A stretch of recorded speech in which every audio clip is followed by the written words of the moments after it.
Was it a week? 12:30. No, that's 2 weeks ago, isn't it? Galdap's old. The group agrees to tell Froome and his caravan, so they head to the town, or to the caravan enclave, to see what caravans are available. That's not how you spell available, Galdap. Torren talks to Werond, a lady teamster who seems to be very in control of her tasty-looking horses. She's going to Daggerford, which is slightly past Waterdeep.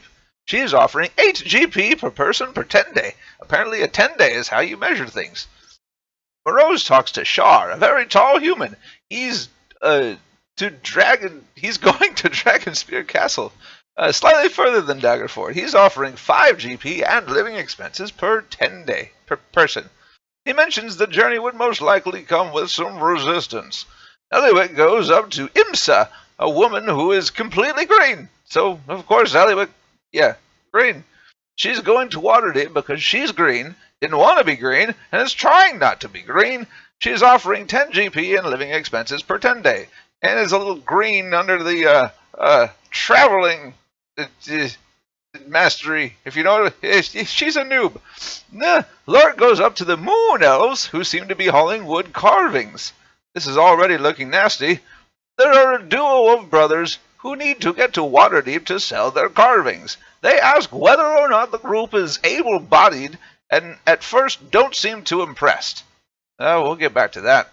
Zerevex heads towards Lasfelro, who seems to be bardish in nature and is in good spirits. Not the same type of spirits that William likes. He mentions that he has a gargoyle guarding the caravan, but wants guards for himself. Goodness. He's heading to Daggerford, but will be stopping at Waterdeep first. He's offering 10 GP per day and living expenses per 10 day, as long as no one in the party messes with the gargoyle. Again, we'll get back to that. And does not look into the caravan at all. Look inside the caravan, rather.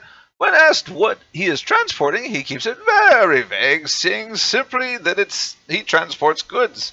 He also makes very vague statements as to what he expects in terms of trouble. Zerevex wanted to take a second stab at the Moon Elves since Lark failed so horribly, so he and Moroz head over to talk to them. After Zerevex pointed out to the rest of the group members and the fact that they are in factions, they relent and say they will offer 10 GP per 10 day as long as Lark isn't a part of the group. The quieter of the brothers beckons Zerevex closer and whispers, "Pray, Sigil." I think they share a common deity. The group decides that they will divvy up the party as follows. Ellywick, Lark, and Torren will go with Imsa. Imsa offers a cube to Ellywick, 2 jars of white substance. 2 jars of white substances, 1 thick and 1 thin to Lark, semen, and to Torren she gives an iron flask. Zerevex and Moroz will go with the Moon Elf caravan. Well, that was the plan. Nuhar and Selvik, they get 2 GP up front and 8 upon delivery. They offer items in good faith as well. Zerevex gets a shroud that seems magical, and Moroz gets a horn. Torren and Moroz head back to the inn. Torren finds that the menu has been updated and decides to eat one of everything. Upon hearing Froome has gone to train with his troops, he heads out to find him. Zerevex goes and spends some time with Mittens, the drake. Ellywick finds Werond, the veteran caravan lady, and asks her for advice on her upcoming trip. She paints a rather bleak picture about the pitfalls of traveling with a slow and distracted caravan. Ellywick teases about possibly hooking up with Werond if they get their business done in Waterdeep.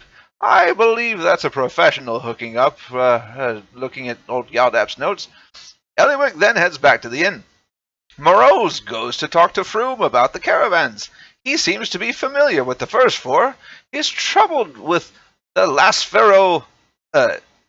He was troubled that Lasfelro, the quote-unquote silent, was all of the things that Moroz described, and suggests that he keep a close watch on him. Of course, Moroz describing that he was boisterous and bard-like and not silent at all. Moroz heads back to the inn, and then And when everyone gets there, he begins to tell them about Froom's response, specifically about Lasfelro, but they're interrupted by someone running in and yelling, "Fire!" The group runs out and sees the Moon Elves' caravan is up in flames. Zerevex and Moroz go to try to rescue anything not on fire. It's made of wood and not on fire. And Torren summons a water elemental from his flask and tells it to douse the fire. The Moon Elves are in tears because their wares are gone. And Torren thanks the water elemental and then frees him. Was that his whole present gone? He's an alligator. Zerevex then goes and talks to the Moon Elves and asks if they might know who started this fire. Moroz investigates the rubble and sees glass. Upon talking to the Moon Elves, they mention that they never transport glass with their wood. He then gets the fire marshal-y type of person and alerts them to this glass.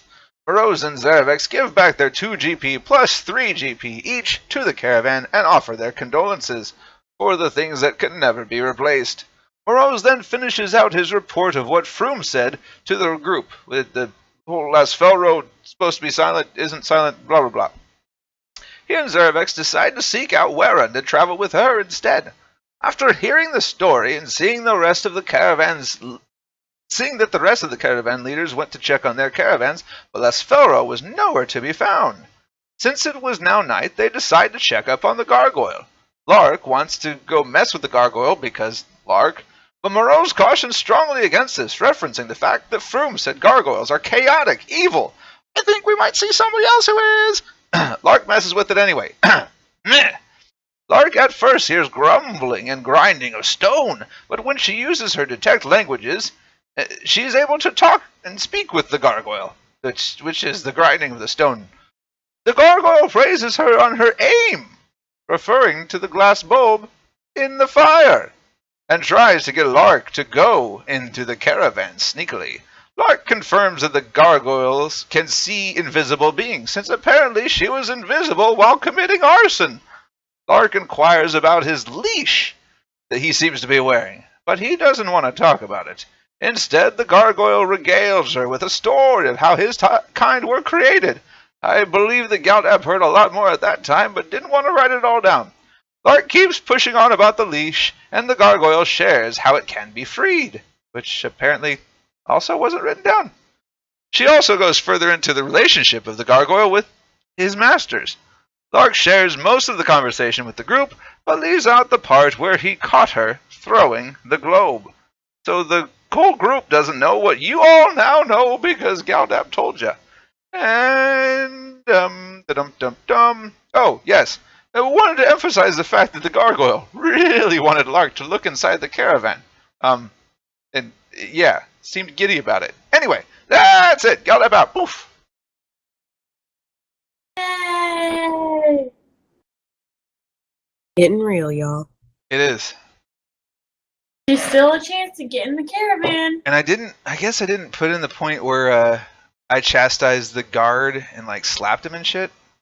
And you tried to blame it on the poor watchman? Yeah, that was kind of important now, but I guess he's probably gonna be hanged. Because you're an asshole.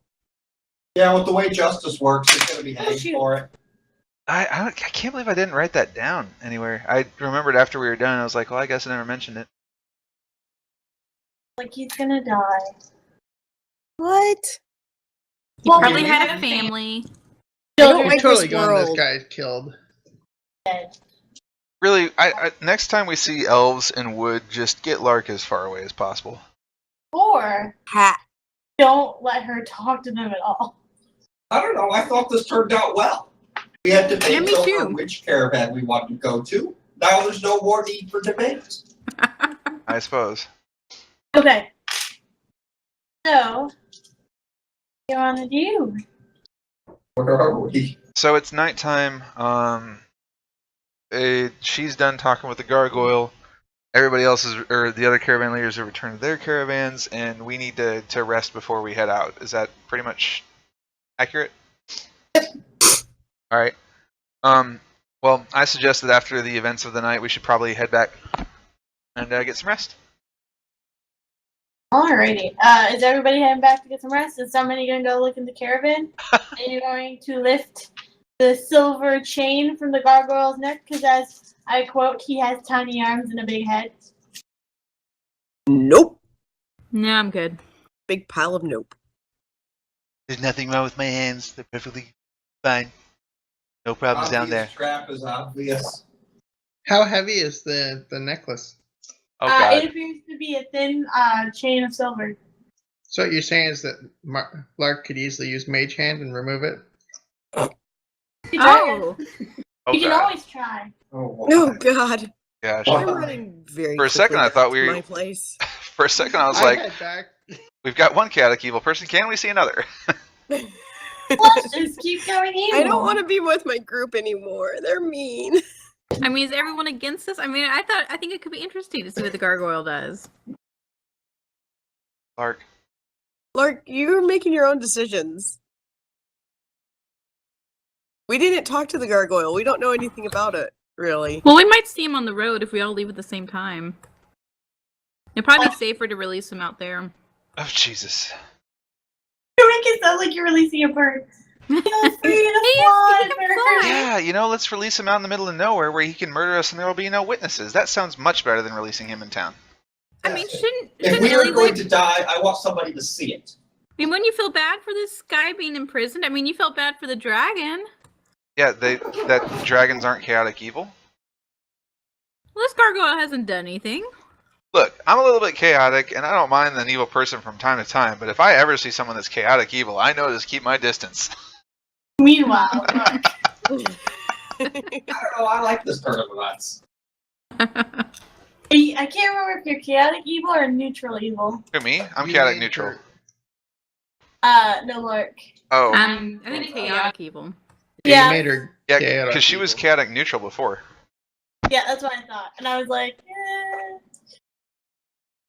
Like, you really want to take care of this gargoyle, don't you? You want to see him soar in the nighttime sky. Well, he said we'd be friends. He did. And you said that he was trustworthy. So does chaotic evil also turn you stupid? You know, I'm going to release him on you specifically. I'm going to tell him to go after you. I was asking the GM, you didn't hear that. Oh, okay. Well, it's going to be coincidence that he goes Is the to you. GM trying to sell us diet salads? I would never do that to you. Why? Why would I ever do that? Uh-huh. We're gonna die. Oh. No, Lark will die. We'll just watch it happen. So did we actually arrange for me and Moroz to go with the animal tamer person? I Green had, lady, I thought. yeah, I had in my notes that we did that we took the time to go back and do that. Not the Okay. animal tamer, right? The green lady. No. No, They were we Where? went with the animal tamer. Yeah, Oh, really? We're still separate. yeah. Yes. Well, we want to have some separation when we do this. So I need to figure out about the other lady, too? Oh god, it's just there's no wood, Lark. Go away. Magically, every No one's an area elf. is burned. There's no wood. We don't need you. We don't need you to investigate. We're fine.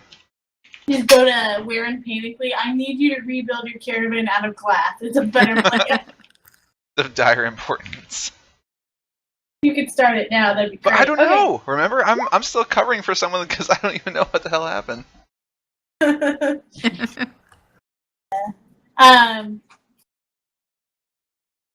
So yeah, what you guys have everyone has arranged passage with a caravan.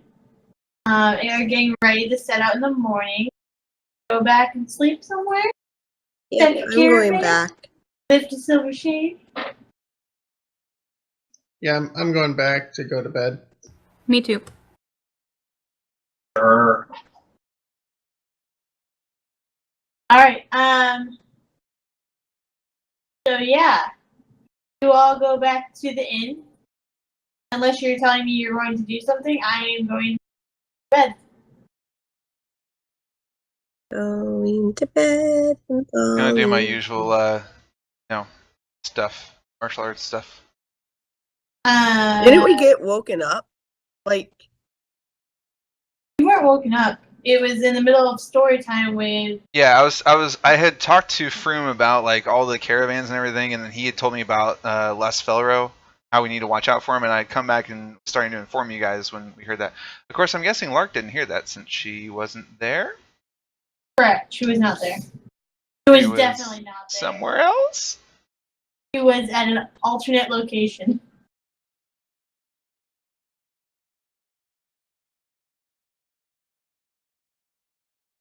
I like to believe she was singing a song while dancing. It was playing by the fountain.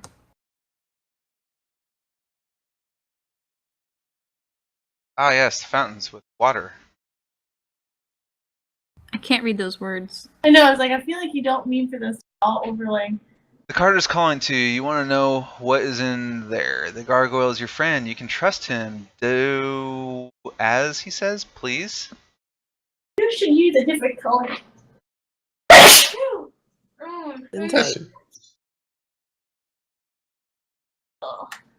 Who's typing that? Is that Torren? I'm guessing. It's definitely not me. I would But not. if you were typing it, I totally would take that leash off of them. If it was me? Dude, Yeah, Lark if you were is typing just... it, I would totally take the leash off the gargoyle. She is begging for any type of excuse to take that job. He is embracing her chaotic evil way. Okay, so yeah, you guys go throughout the night and nothing exciting occurs for the rest of the night. And now it's morning! Are we mourning the loss of a caravan? That is all I'm up not. to you. But it is the first dawn break, and if you're going to your caravan, you should get there now. Yep. I probably would have woken before dawn a little bit and Okay, gotten ready. taking Barzu with you because you haven't talked about it for a while. Yeah, I've just been kind of hanging out with him. You know, doing our regular back Hey, and forth, but hey, the nothing major. gargoyle. The gargoyle likes birds. Oh, God. Did I tell you that? He said he really likes birds because they like to fly together. The gargoyle and Tabitha have something in common. Are we in the same area? Like, are you? Gargoyle is Emily's spirit pet. I would love a gargoyle as a pet. That doesn't surprise me. Are you in the same area? So, Ellywick, you're up. You got up a little bit before dawn break. What are you doing? And anybody else who got up before daybreak, dawn break? I would have obviously prepared my spells for the coming day and gotten ready, and I probably would have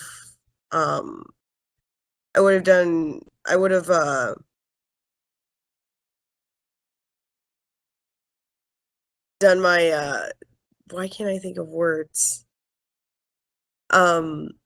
Meditate and connect with the wild to see if there's anything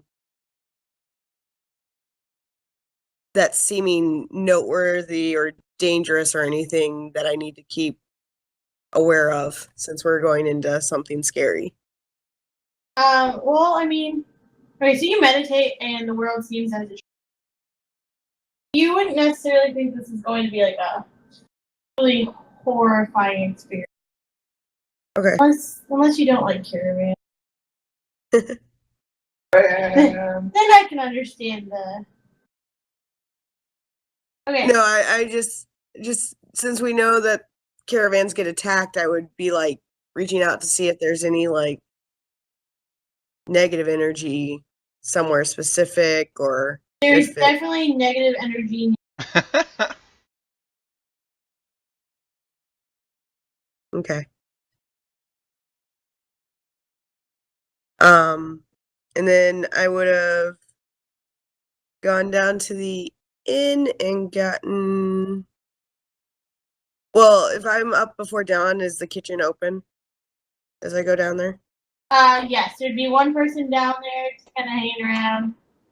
It looks like they're still serving some drinks. They haven't prepped any breakfast food. Okay, I'll go up to the They haven't prepped Whoever's- it yet. They didn't What? yet prep it. Sorry, this is side conversation. Sean, you're asking me.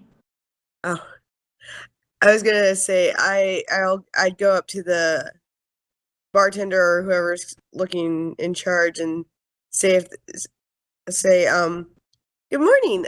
Do you have anything quick and easy as a snack that I could take before I head off to the caravans? Sure, we've got apples. This person is not a morning person. I love apples. 2 copper an apple, the person says with a greedy look in their eye. 2 copper an apple. These are the best damn apples you've ever had. A ridiculous also, amount. Roll for your specialness. Roll for my specialness. That's what I was working on doing. Woo!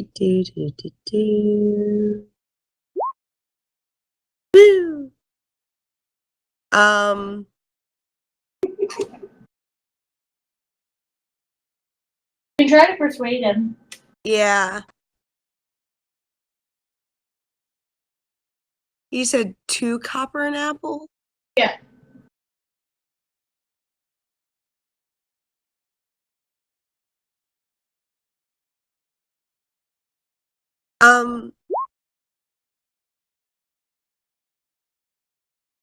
Well, they look very delicious. I really only have this 5 copper piece, and I'd love 3 apples. Is there any way I could get 3 apples for 5 pieces?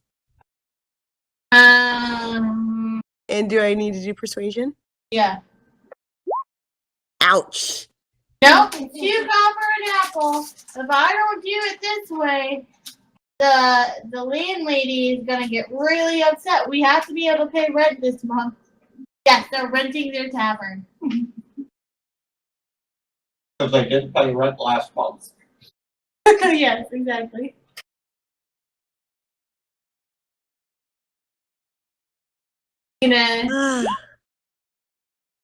Well, I'll just buy 1 then, I guess. Okay. And he gives you an apple and holds out a hand for the 2 copper. I give him 2 copper. Yep. That's it. End of transaction. And you notice? Make me a roll for perception, because you would still be looking at him at this point. You do notice that he pockets 1 copper. What? That didn't go into the till. I want to make a roll. Yes, it did, and he sounds very persuasive. You can make me a counter persuasion check. Okay. Oh, my hair's. Man, my persuasion sucks today.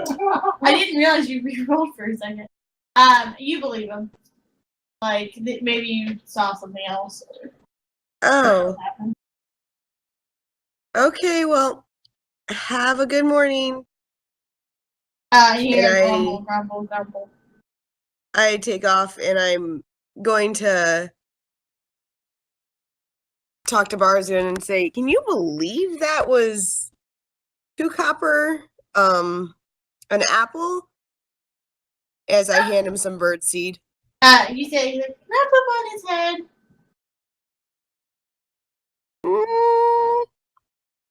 Not this morning.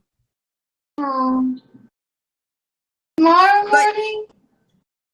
If we're around here, of course. Okay, Barzy's got wings. That is true. You would leave me to go poop on his head? Yes.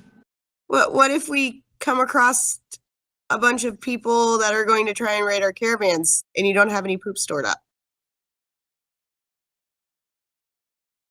I don't know what raiding is, but I don't think this is a problem. Okay.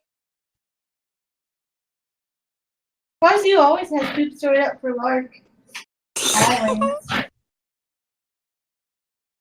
Okay, so You better watch it. I'm evil now. that's very true. You don't know anything he's saying right now. He's also not beside you. Yeah. You are nowhere around. Okay, so I make my way towards the caravans and look for the green lady. So you're gonna go look for Coda, Elsa? right? Coda? The lady that is all green, or the...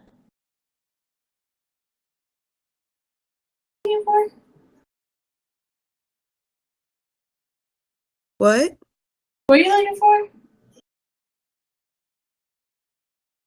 The green lady? The Oh. girl, the one I'm traveling with. It's Okay. Kata, right? Or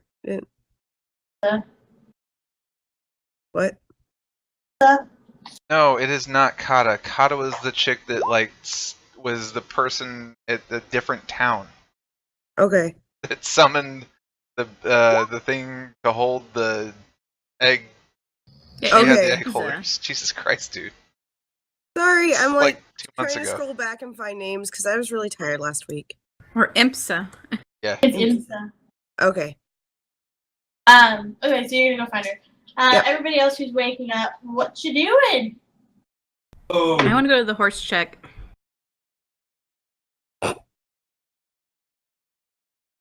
Let's do the horse check experience first. You arrive at the horse check. Is there anyone there? Yeah, there's stable hands and grooms. Okay, I want to go up to, I guess, the nearest stable hand and show him my horse check number. The person takes your check, looks at it, flips it upside down, looks at it again, and realizes and says out loud, "I can't read."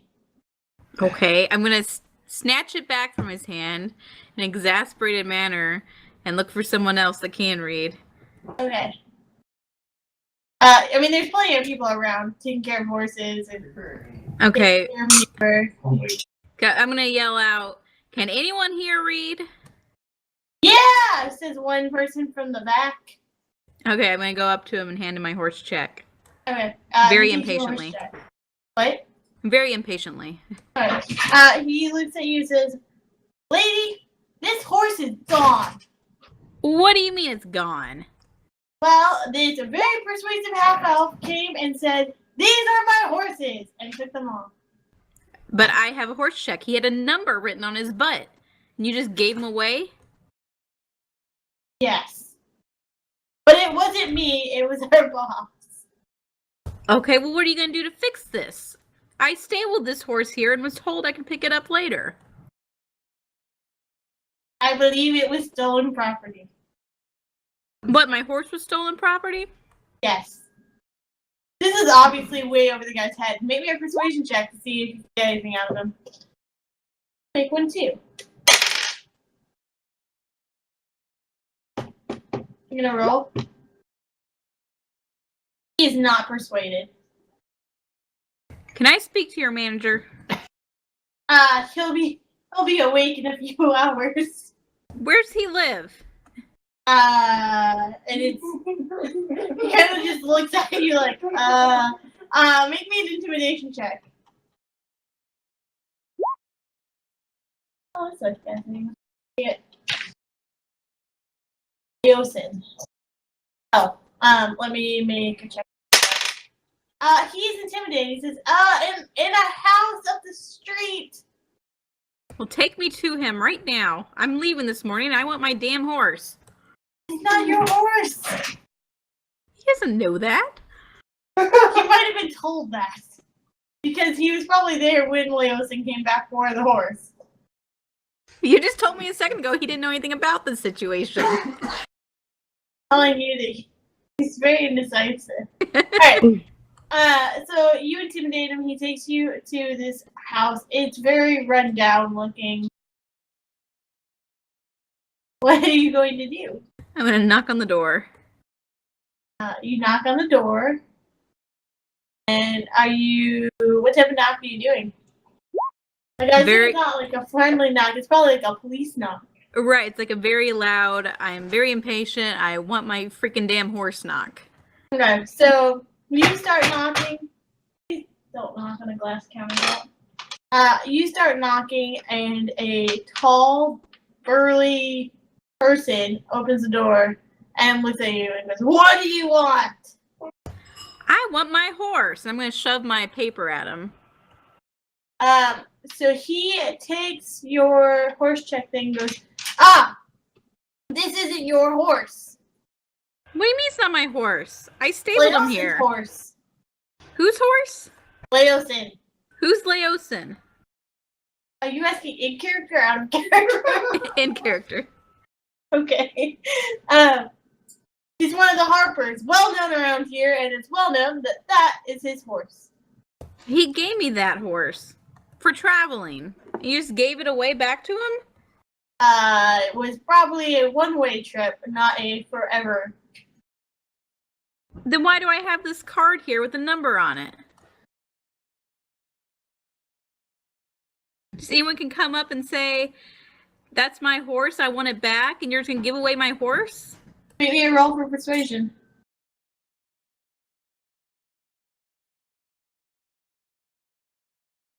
I'm redoing it. He does not believe you. I said I'm redoing it. He's like, nope, Leosin would never lie to us. He's been a customer for years, and that was his horse. You know what? I'm going to leave you a terrible Yelp review, okay? The guy was really confused. Like, what the hell is that? I'm going to throw my number down on his doorstep and storm off. Okay.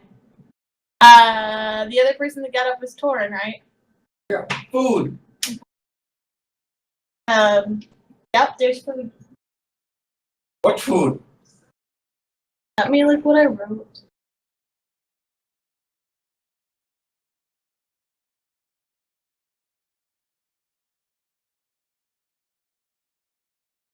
Oh, right now they have apples out.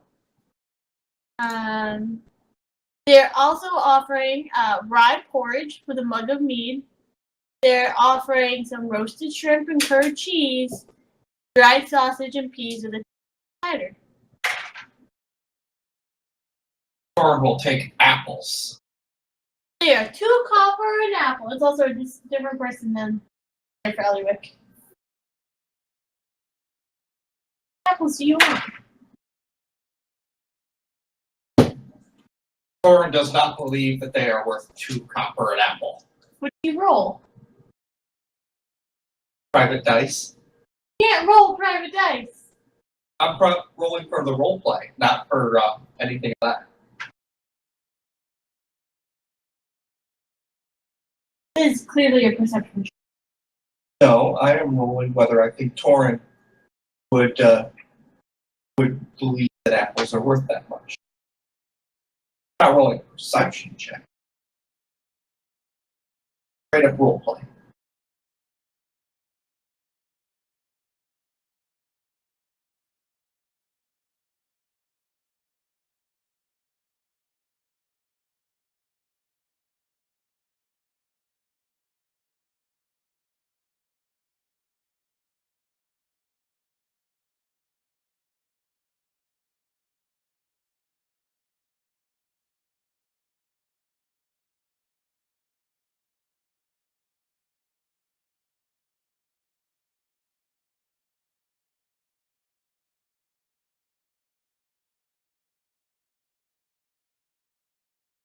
You're having a conversation with a dude selling apples, and you say, I don't believe apples. What do you say next?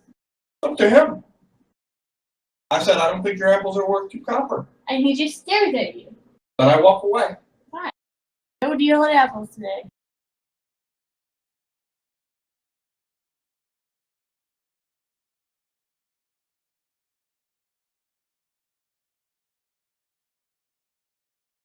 So Okay, who else? I'm gonna get up and try to get some food. Okay. There's the listed options I just said, and the apples. I'm gonna try my hand at some apples. Okay. All right. How are you asking for them? I'd say I'll have an apple to eat and then take 2 for the road. How much are they? 2 copper and apple. 2 what? Dude, apples are not 2 copper. And I'm going to first try. I guess. Yeah, I'm just gonna say that and see what he says. I'm not trying to persuade anything. I'm just like say, no, apples are not 2 copper apiece. Not in this town. Well, these are special apples. Okay, now I'm going to try to intimidate and say, I don't give a damn how special you think your apples are. They're not worth no damn 2 copper apiece. Oh, let me do my thing too. The person kind of like pulls back as well. Okay. 1 copper for 2 apples. That's more like it. And in that case, I'm going to take 6.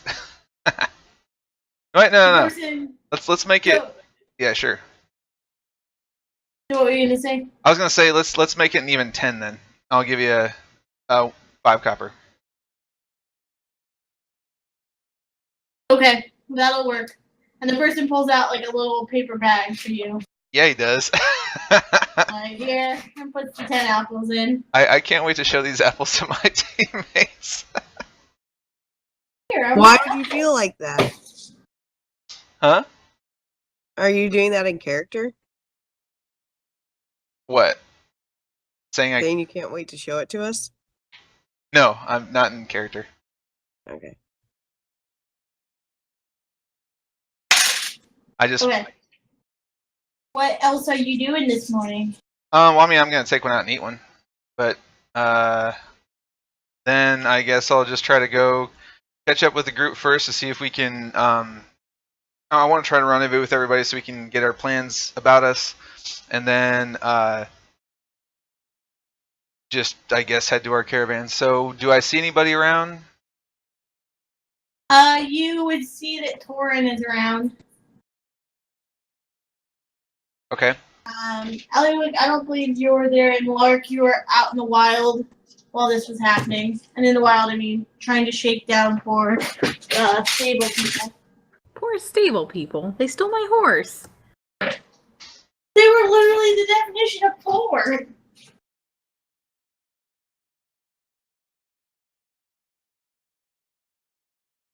Okay, so everybody's scattered to the winds? Yep. Alright, So Torren's in there with you. well, I guess I'll head down to the caravan enclave thinking that everybody's got to come here if we're going to finish out with our plan. So that's where I'm headed. That leaves Zerevex. Yep. Alright, so I'd get up, I'd go down and see about grabbing a quick breakfast there. Okay. You arrive, you're told about the options, and there's 2 copper and apple.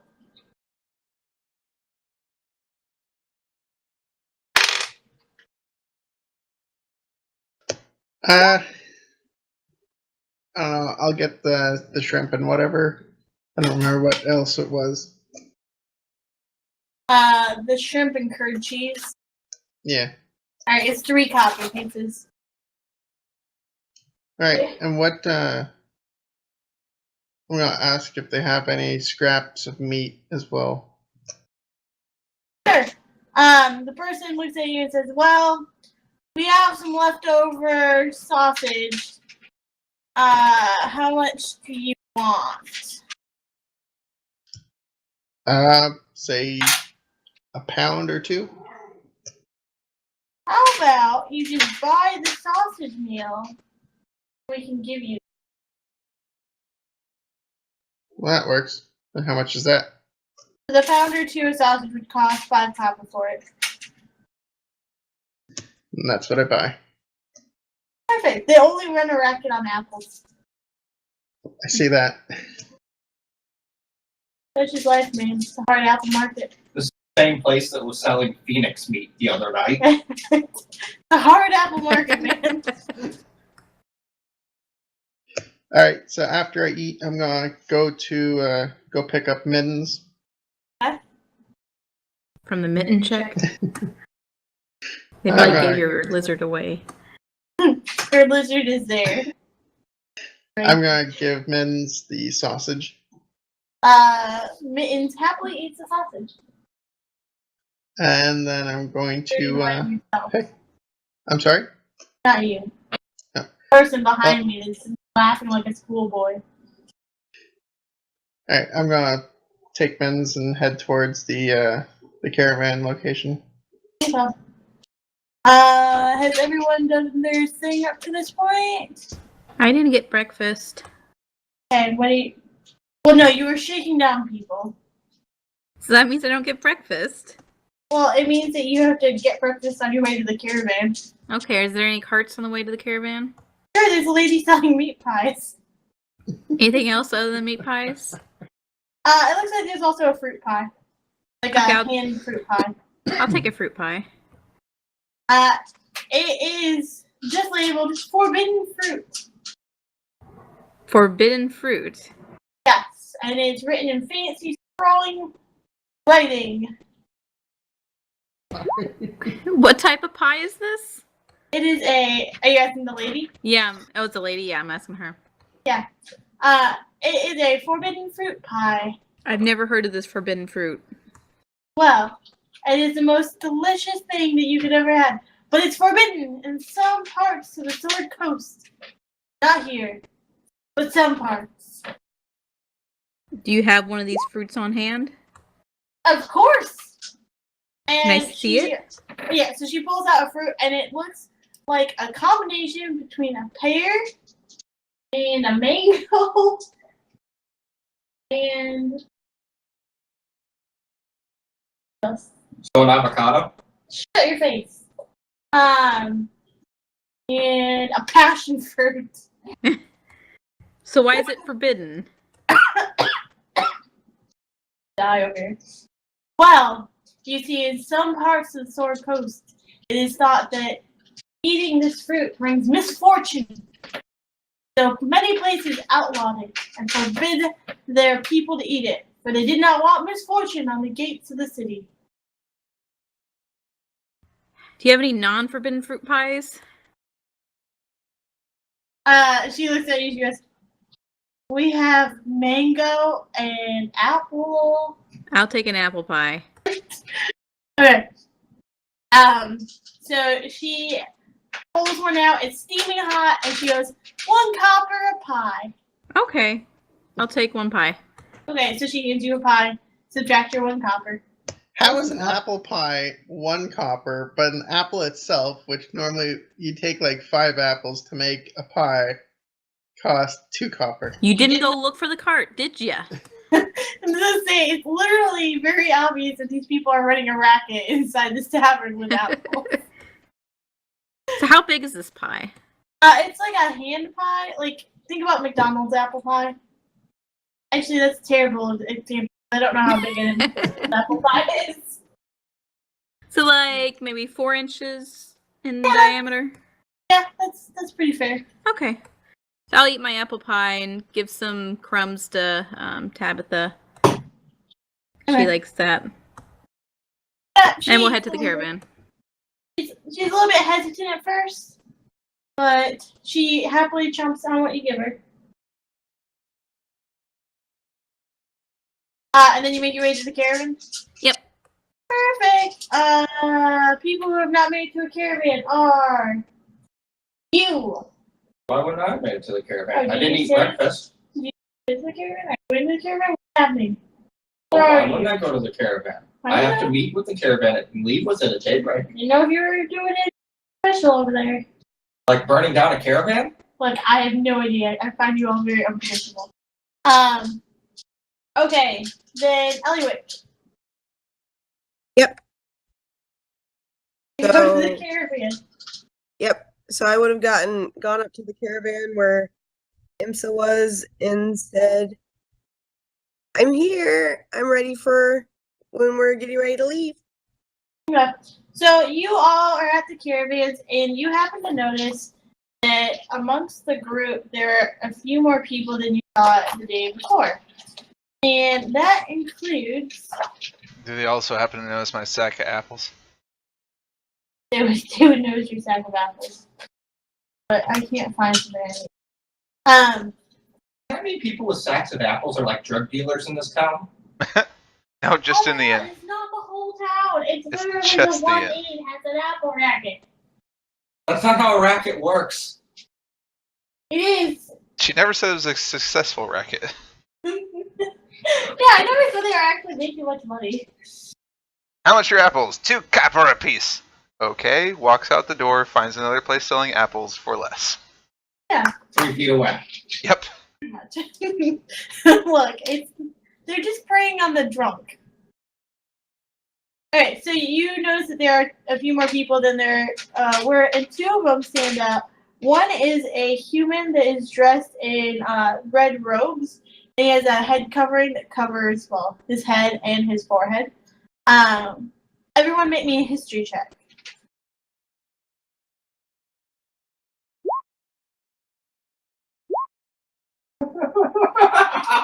What is going on here? Seriously. It makes me uncomfortable that Torren and Moroz are the same role, and that Lark's not too far off. They all had, We're the oh, same role, yeah. but we have different modifiers. I rolled lower. I'm a 2. Oh, geez. Okay, so Zerevex and Ellywick, make me a wisdom roll as well, or perception roll.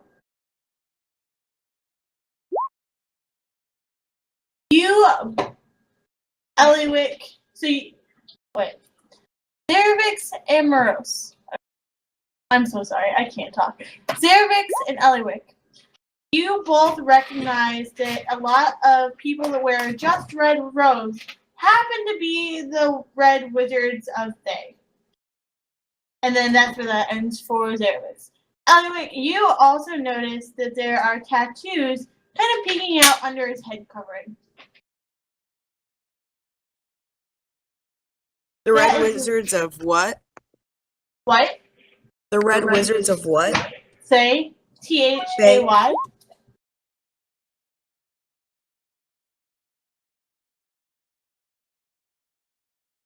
And do I know any more about them?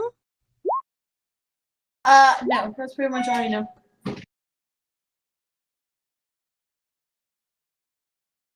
They were not Blue Wizards of Narnia.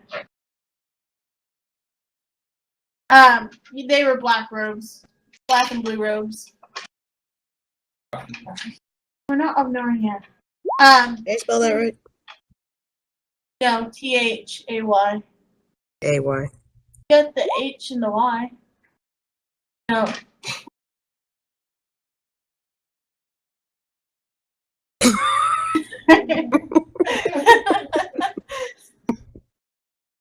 Okay, so this is a fun out of character thing. I would like everyone to tell me how they pronounce this word. Pendulum.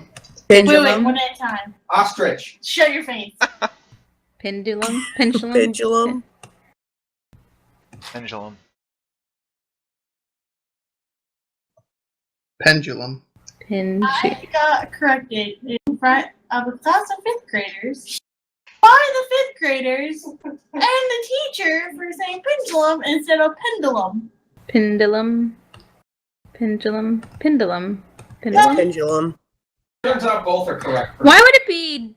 Why would there be a G in this word? Pendulum.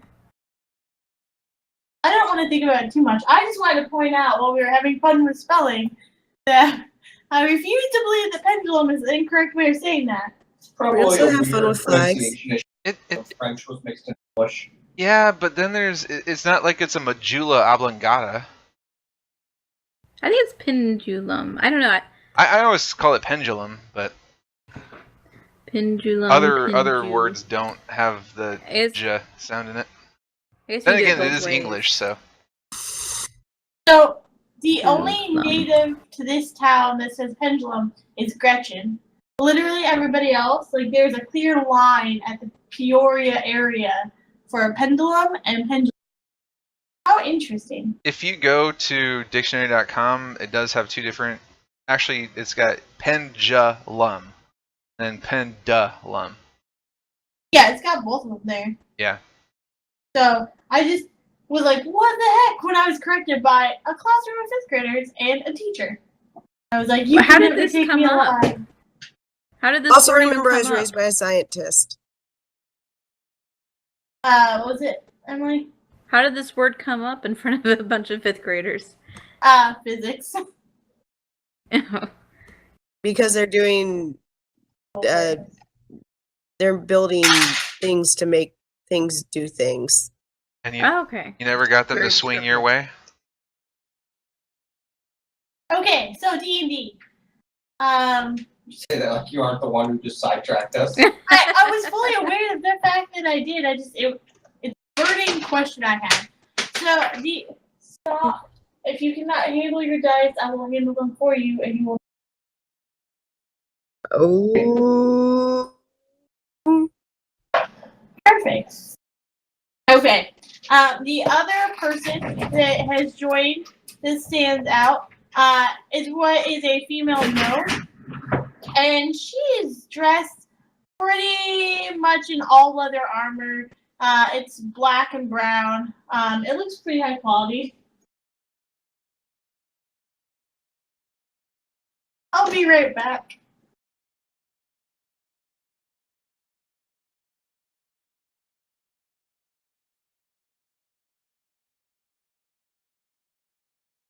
So wait, she was in.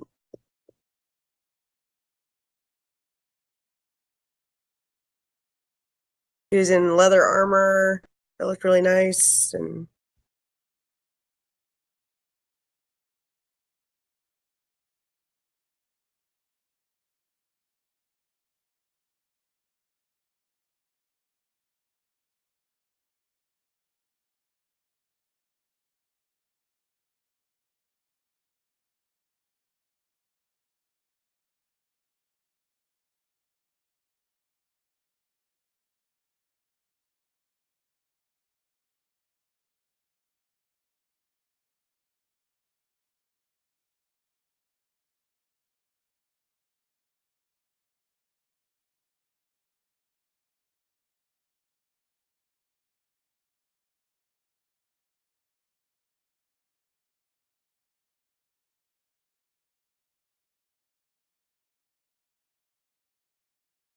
Great, I'm back.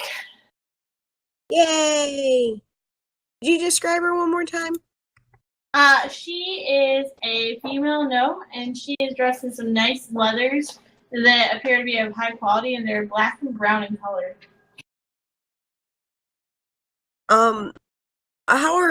So we're in the caravans. Are we close by the ones that we're specifically going to go with, or are we kind of all in a center ring or something that would be noticing these people? I'm just trying to get the lay of the land. It would be a center ring. You'd probably be standing beside your caravan, but would be able to see the others. Okay. So that brings forth a question. Whose caravan do we see those two people with? You see the red robed person, standing by the two caravans that weren't hiring. And then you see the gnome, heading over to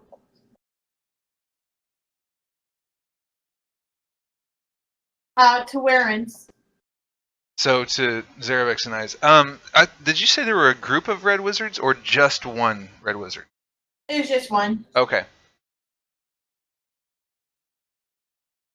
So the red robed individual, who may or may not be a wizard, maybe he just likes wearing the color red, is over by the two normal looking caravans, and the gnome is with Warren's. Well, since I'm also at Warren, since we're gonna travel with her, I'll be like, hello, who are you? So she just smiles and says, and then appears to be like, think for a second, goes, I'm Ellie. That's gonna make me perceive to think if I think she's lying. It's pretty obvious that she's lying. Oh, well, then. So I'm gonna look at her and go, okay, we're gonna be traveling together, so I need to know who you are really.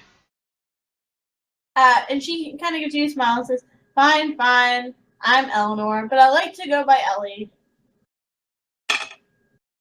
Okay, and what do you do? Well, I like to break into people's houses. And even better than breaking into people's houses is breaking into people's caravans. And she just says it just flat out.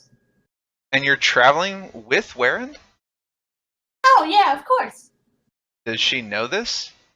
Yeah, I need to get to Baldur's Gate. Okay. Is Warren around here? She is working with the horses at that point, getting them ready for passage. Okay, so I go, cool. And then I'm going to head over to Warren and be like, so what's up with this thief who wants to break into caravans that's traveling with us?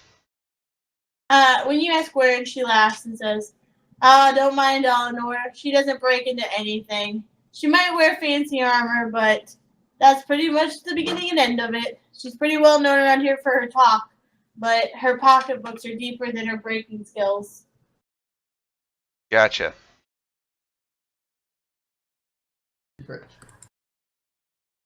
Did I overhear that, or? No, he would have had to leave the group to go talk to her.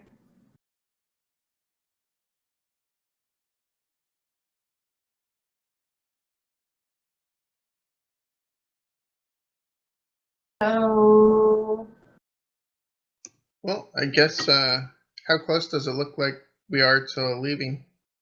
it looks like you'd be leaving within a half hour.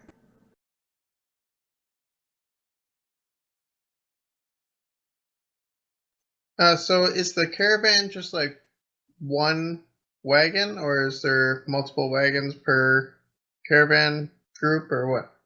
It looks like there is a large wagon, and then there's some smaller, like hand carts that some of the people are pushing, and some of the horses have saddlebags over them.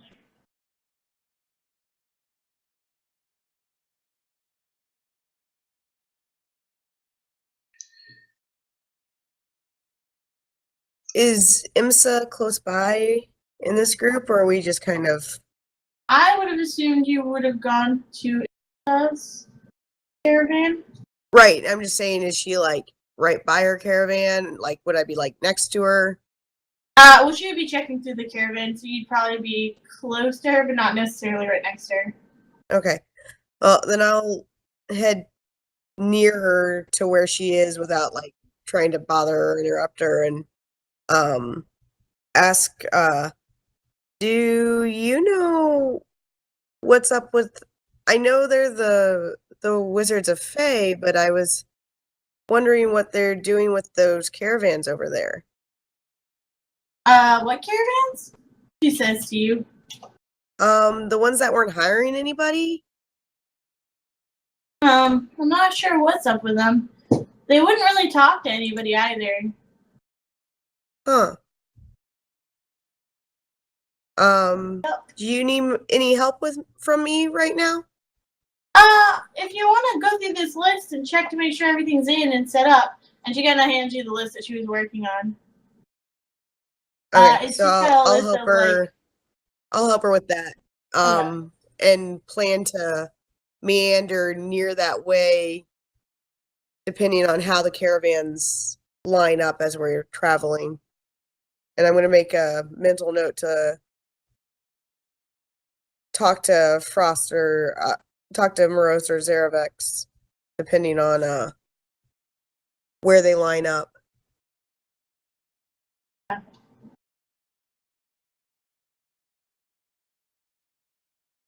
So you talk to Zerevex, so No, I'm saying since I'm helping her set everything up in there, and Moroz and Zerevex are going to with the other caravan, right? Yeah. Okay, so I'll make him. I'm not gonna go talk to him right now because I'm gonna help IMSA with what she's doing. But once we get on the road, I'll probably be doing like walking around near a couple of the different caravans to keep an eye on things, and at that point, talk to Zerevex or Moroz. Lark, what are you doing? I figured I'm gonna go over to Imsa's caravan and wait for her to leave. I was hired just to protect her, not to help her with her tasks. So. Torren, what are you gonna do? Help things leave. You gonna do anything? Zerevex, were you doing? No, I'd just go and find out where I could be situated. That would be most strategic on the caravan. Okay. That is good then. So the caravans head out. You notice that the red robed person, who potentially could be a wizard of Thay, and the unassuming caravans are in the back. Everybody else is in the front. Let me roll a dice.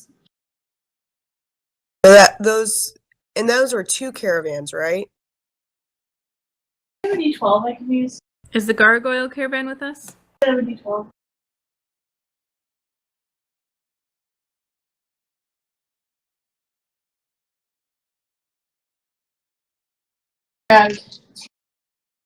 What was the question? I said, is the gargoyle caravan with us? Yep, it left us time. And you said the ones with the wizard those are 2 caravans, right? Yep, Okay. And they're in the back? they're all the way in the back. Okay. Where is What did you? what is the order of caravans? Could you list that out? Like, I figure we're traveling down a road, right? So we're lined up, right? Or Yep, you guys are lined up. IMSA is before Torren, but they're the center caravans or center wagons of the caravan. okay. And I'm gonna walk back, and I'm assuming all of us are like walking alongside the caravans. Yeah. Okay. I'm going to slow down a little bit and catch up with Moroz or Zerevex, who's ever near the front of their caravan. Positions, people. Well, who would it be? I mean, depending on how you two want to place yourselves around the caravan. It's your job, right? Wow. Telling people how to do their job. Yep.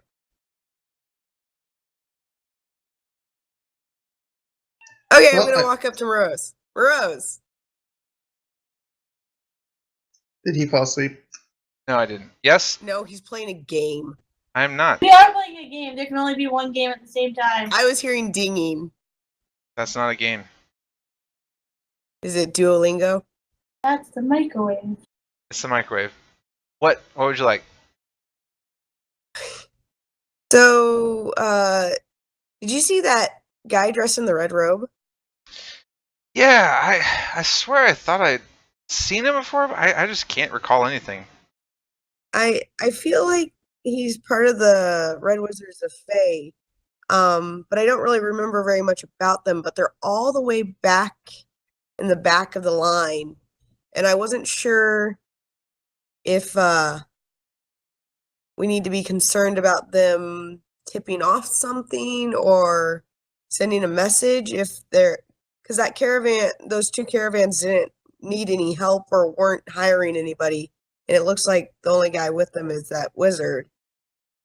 When she mentions this, can I roll again to see if this jogged my memory as to who they are?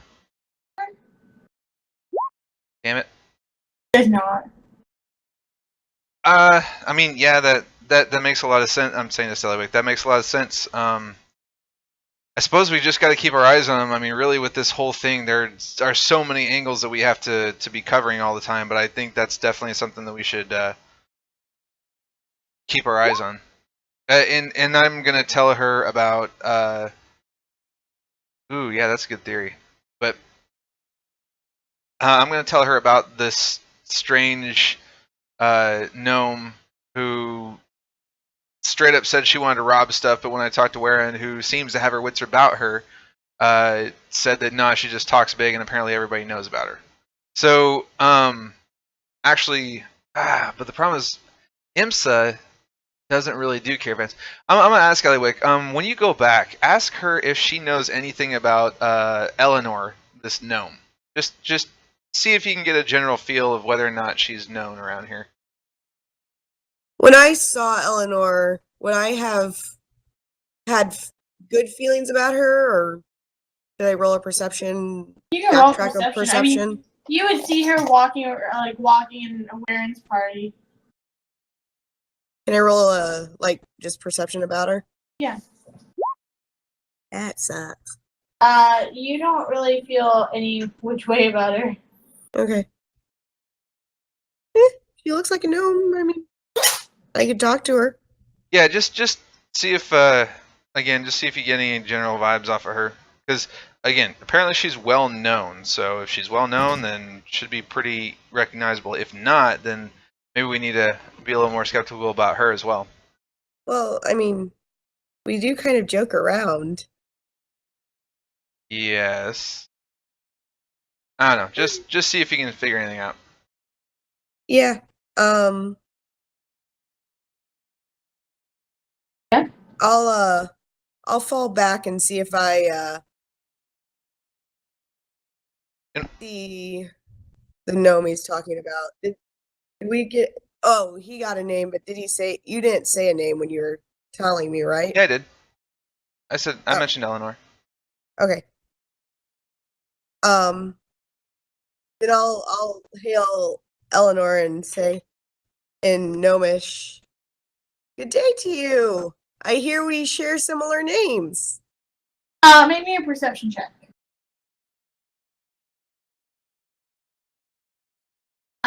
She turns to you and says, good day. Not very enthusiastically.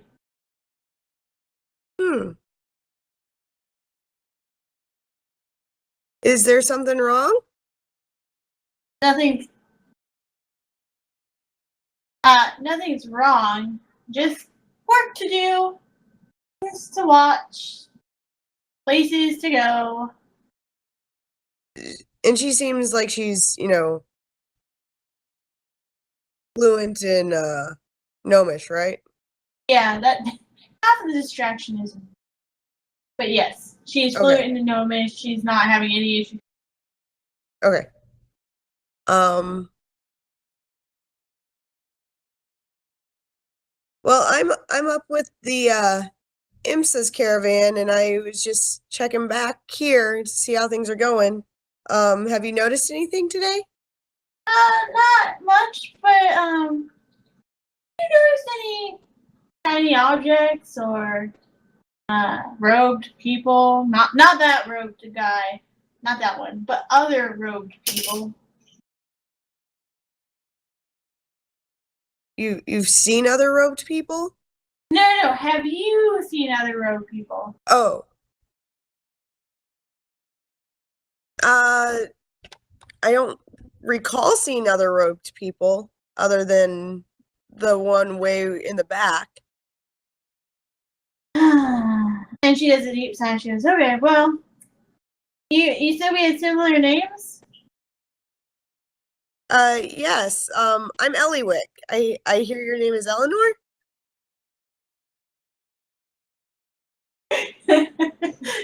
I need you to introduce me to other people in real life, because sometimes I forget my name. What? Nothing. She goes, yeah.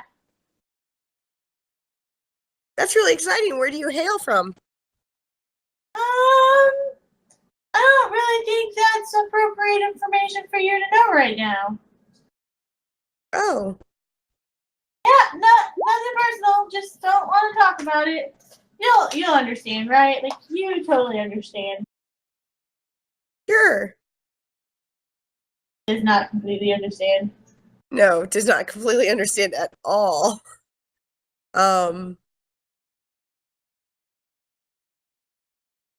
she seem really like twitchy and stuff? Very twitchy. Okay. Well, I'll keep an eye out for any other robed people. Is it a specific color robe or? Maybe a perception check.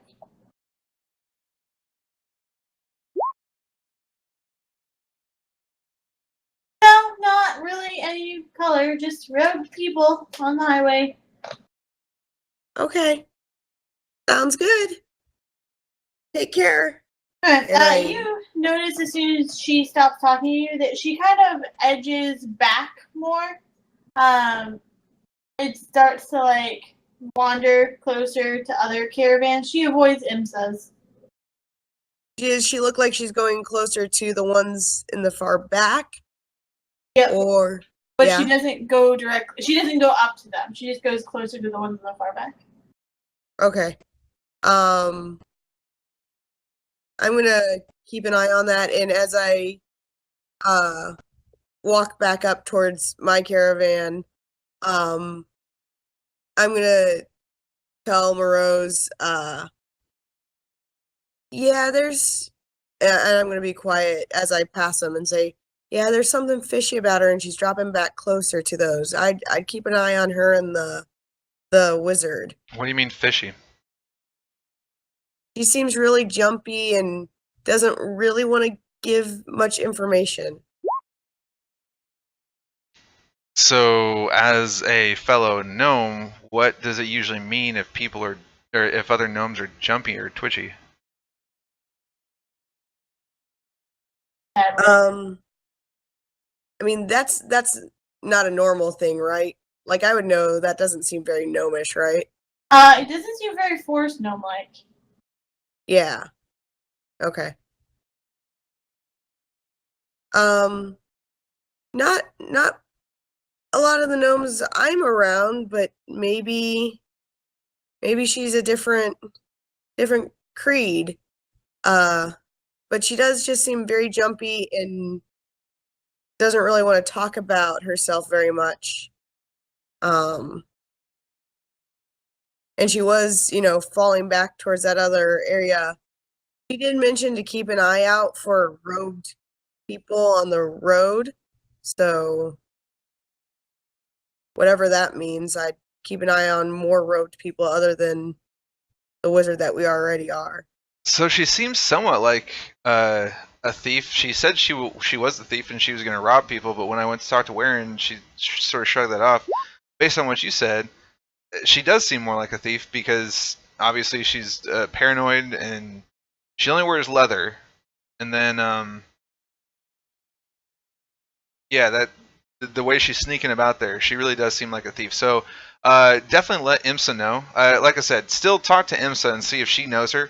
But either way, let IMSA know that she's acting really shady, and you guys, and I would let the other people in our group know at the caravan that they really need to keep their guard up for this little one to see if she's going to try to steal stuff. Yep. And I'm going to plan on talking to Zerevex about that. When is he there? He should be there, yeah. Okay. Unless he's wandered off. I don't. Zerevex No, I'd still be with the caravan, like pretty close to it, just watching out. All right, so I want to, I guess when Ellywick comes back, I want to sort of, if I can retro pull him in and just talk about, and just clue him in. I just want people to be aware of it. Sure.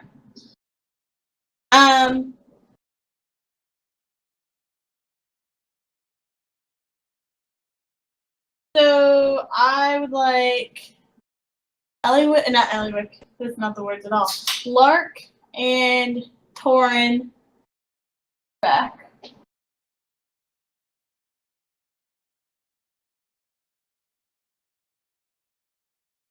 Lark and Torren, make me a perception roll. Ooh. A perception roll.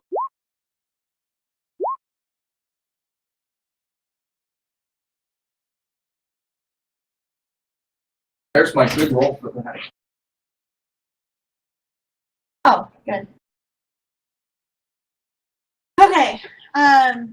So you guys have noticed from this that Eleanor individual, this gnome, has taken notice, or you guys have noticed that Eleanor has taken an interest in all of the party members. She's spoken to several of you. She's asked pretty innocuous questions. She's come up to some people close to you and she talks about the weather, but she leaves the impression of being someone who takes in a lot of details, that maybe that this is an act. But you also know that she now notices that you have noticed.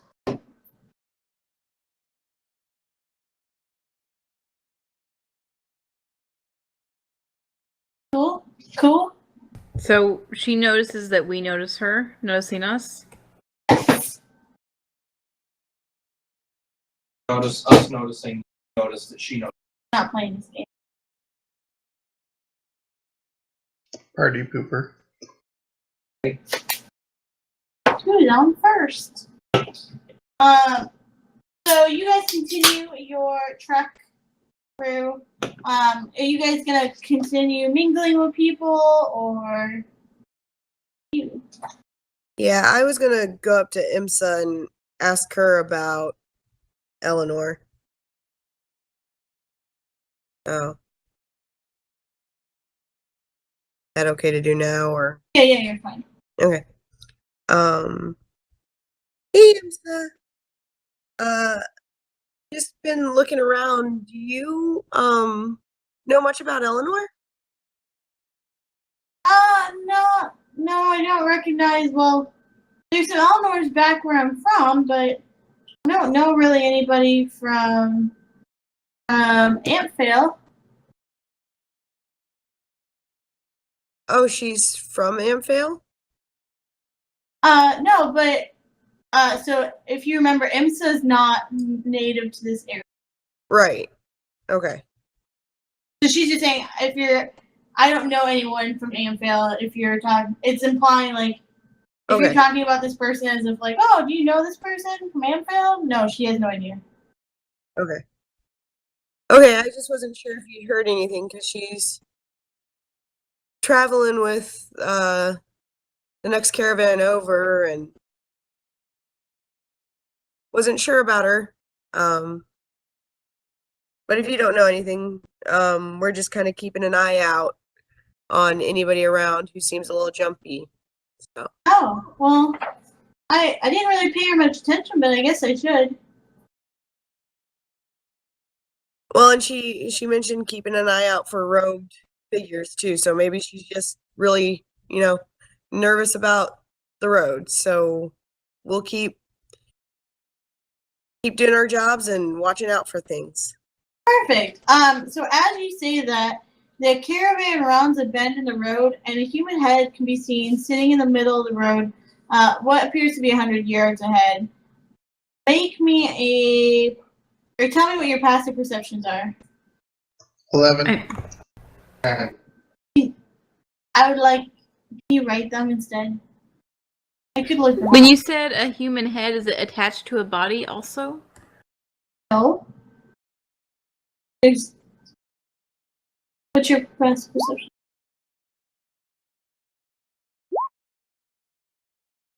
Okay, you all suck. Hey, you don't have William's 8.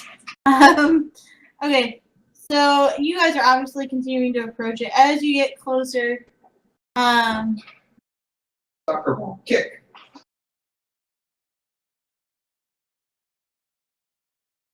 Do the short people get advantage since it's lower to the ground? Am I riding on a cart right now, or am I walking? you're walking, because you're being paid to walk.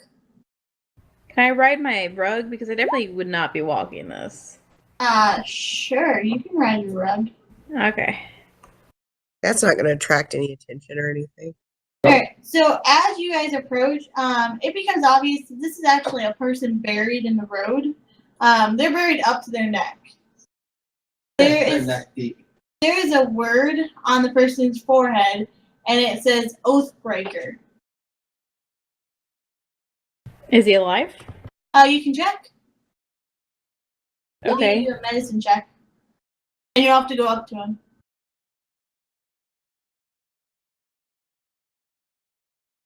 Okay. How close is the caravans to it right now? I would like to pause and say, after all the problems with the moon elves, you're still going to be letting her go first? No. But I'm afraid it's a trap, so I'm like, I want to look around and see if I perceive anything in the area. So you just want to watch Lark die is what I'm hearing? Well, no. That's what I'm hearing. Yeah, you know. Whatever happens on the road. I'm assuming a dead skull doesn't need much diplomacy, so she's probably okay here. Well, it didn't say it was dead, did you? No. No, I know she You said didn't, I- but I'm making an educated guess that a severed head is with It's something. not severed. He just said it was buried up to the neck. It's a person. Oh, okay. Pay attention. I'm trying to get other notes taken down. There's a lot that happened. I'm trying to boil it down to what's relevant. So how far back is the caravans from this head? All the caravan people stopped moving forward, so like the wagons aren't going forward. Some of the other hirees are heading towards the head. There's a lot of commotion with the caravan. Many of the merchants have opinions of who this is or why they would have done this to someone. So you hear people whispering that this is a traitor and they've been burying him up to the neck in the tradeway. He probably deserves it. And they're saying, should we leave him there? Should we check him out? Is he actually dead? What's going on? Is he really a traitor? What oath did he break? Okay. I want to hop off my rug and walk up to him and kind of just like nudge the head with my foot. Do I see anything around when I looked around? Do I notice anything? You notice that there are wagon tracks that have shown that they have clearly deviated around this man. Lark, you feel resistance, but not like the body's a rigor mortis. Did the face react at all? No. Is his mouth open?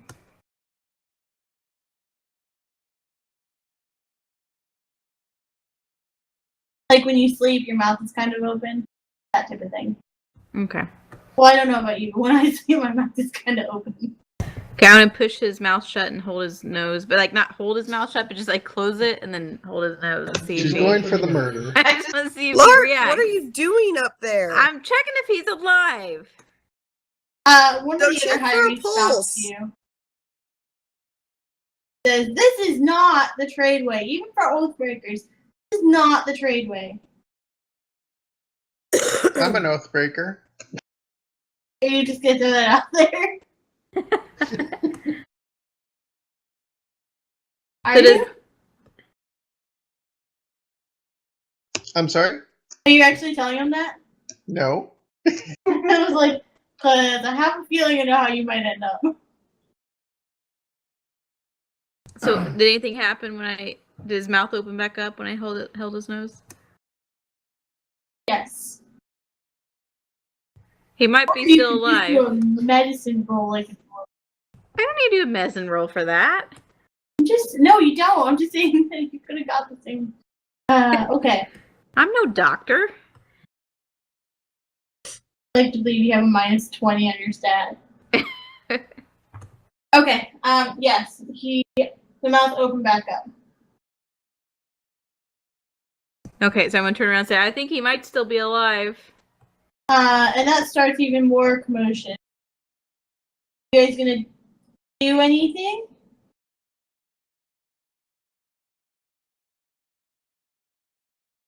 Well, I'm not digging him out.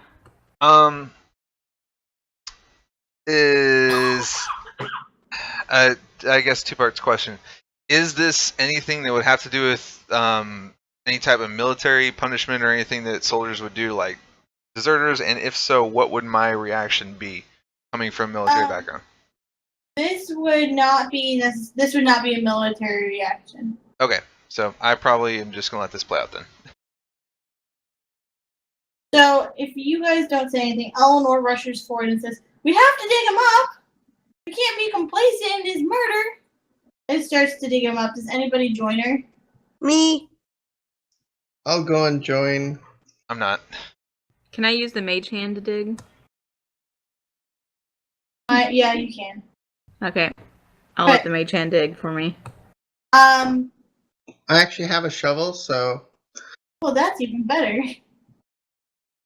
Zerevex, can you make me a perception check as you're shoveling? Nope. Oh my goodness. Ellywick, you're also there for the shoveling. Can you make me a perception check? Wow. My hand is shoveling. Okay, so, yeah, but you're not. Are you standing over your mage hand as it's shoveling? Definitely not. But the hand can make a perception check. No, it can't. Okay, so you guys shovel, and only after you completely get the man out, you notice that there is a tattoo on his arm in the shape of the Harper insignia. He was literally buried in a loincloth. In a what? Sorry? A loincloth. That's nice. What's his, physique? Tan, really built, good abs, really handsome, except for the fact that, he was left hole in the ground. He's still unconscious right now. So seeing the Harper insignia, I want to go and at least try to stabilize him. Okay. You want to make me a medicine check? God damn. Frost kills him? Well, I killed him. Whack him a little harder. I'll medicine check him. Oh, that's not very good. But he's up. As you bring him back up, you hear Warren say, "Oh my gosh, that's Carlin Amofel." Who? So she's I did not say Carmen Sandiego. So you're close.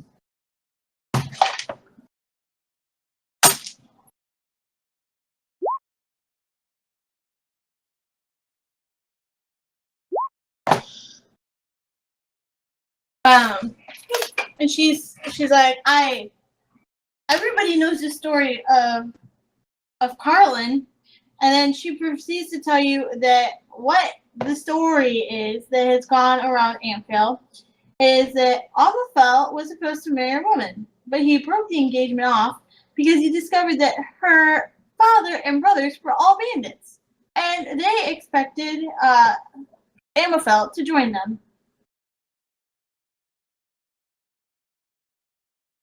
Oh. Well, and clearly as a Harper, he's not going to do that. So wait, he was engaged to this girl? Yeah, so and didn't know that they were bandits? Yeah. Apparently the Harpers aren't the brightest. I see does that. anybody have a Harper insignia on them that's visible? I think Lark and I are the only two people that are Harpers. And I never decided. I don't think that I have it displayed. So upon seeing the Harper insignia, are you going to say anything to him about Harperisms? Yeah. About what? I'm going to say, I see you're a fellow Harper. Who did this to you? So he's obviously in bad shape, but he pulls on any part of the clothing he can get to you and says, I was on a shipment tracking stolen loot north, but the smugglers, and he looks at you and goes, they are members of the cult of the dragon. The smugglers I was with, they became suspicious of me. I passed my information on to another Harper, and a member of the caravan witnessed the meeting. The cultists then just shoved me out and said I was passing information to bandits and then buried me up to my neck. And then the merchants, hearing I was going to become a bandit, but then breaking my engagement, left me here to let Providence decide my fate. Who's the Harper that you told? Did he make it out? He made it out. I don't think anyone saw him. Who was the Harper, and where was he headed? It was, and he kind of pulls closer and goes, "It was Leosin." And he was headed north to get help. And north, we were south, and we're heading north now, right? Yeah. Oh no, you were north. You're heading south. He was south, heading north. Wait, what? I thought Waterdeep was Waterdeep is south. Yep. Okay, so he was south, headed north, and we didn't see him. Wait, did he? Okay. So there's a little bit of continuity issue here because I know that we got the horses originally because we were heading out before Leosin did, and that was from Amphail, right? Green Nest? You guys went from Green Nest to Amphail. Right, so we went from Green Nest to Amphail. He was behind us, which is why we got the horses so we could go first, right? Yep. Okay, so then You are like 1 mile outside of Amphail, though. Right, but he had to have been to Amphail, not talked to us, picked up the horses. How was he south of where? Because Green Nest is north. Yep. So he would have had to have run into this. That doesn't make any sense. Yep.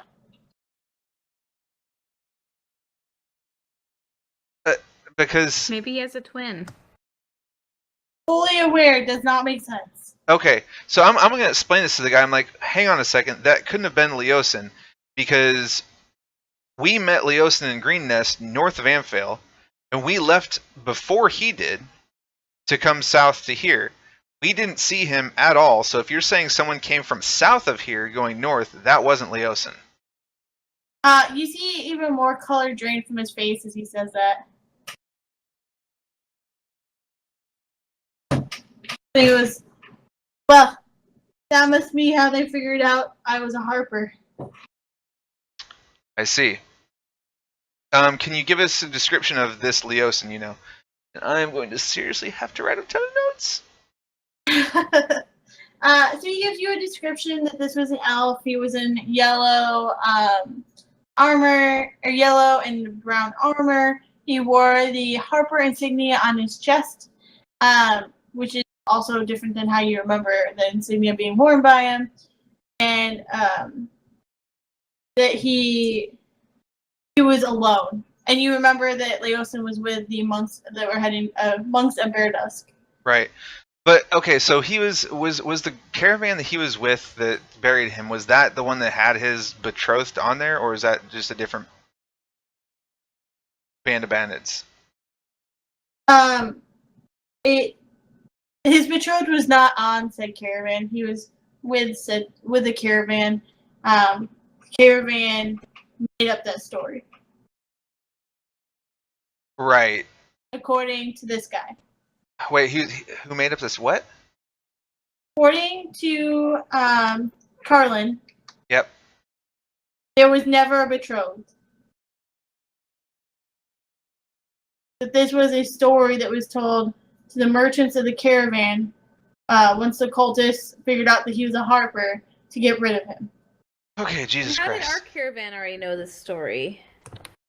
Yeah, that's what I'm curious about as well. None of this is adding up continuity-wise. Okay. So if you had done, I'm telling you this as DM, if you had done a check on him of some sort, I would have, and had passed it, I would have told you he's been here for at least a few days. Okay. There are wagon tracks that are going around him. There's a very obvious hole in the story, which you have caught, but there's a very obvious hole. But there is no continuity time-wise, or no issues continuity time-wise. It's very possible this is a mile outside of Amphail. It's not very far at all. That this would have been seen, heard, and then passed back throughout Amphail. Okay. And no one, so this could have been seen, heard, so people knew that he was like buried up here and no one decided to do anything about it? And they thought that he was an oath breaker because he broke his oath to his fiancée for not wanting to become a bandit? Yes, that's what they thought. And no one did anything about it because why Okay. would you have an Yeah. No, I'm getting it. So he was traveling with he was shadowing some bandits for the Harpers, but they found him out, they buried him, and then they made up this story and passed it on to the townspeople. So Why wouldn't they just kill him? Yeah, that doesn't make a lot of sense. He told you that the caravan merchants took pity on him, and instead of killing him outright, they buried him in the road and let Providence decide his fate. But weren't the merchants cultists? Not all of them. So some of the merchants were just totally cool traveling with cultists. Because the cultists were the one that wanted to kill him. And I thought that the cultists were the ones that were stealing from the merchants. So the merchants are like, oh hey, you're the guys that rob caravans. Cool, now everybody knows who everybody is, and you guys want to kill him, and we don't want to kill him, so we'll just bury him? I never said that the events have to happen, that the cultists have to show up and rob the caravan.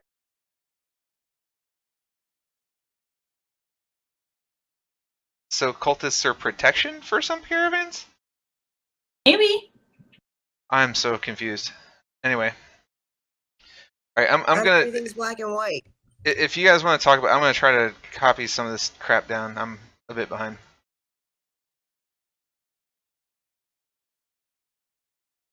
I'm gonna be right back. I'm gonna use the restroom. Me too.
I'm back. Me too. Welcome back.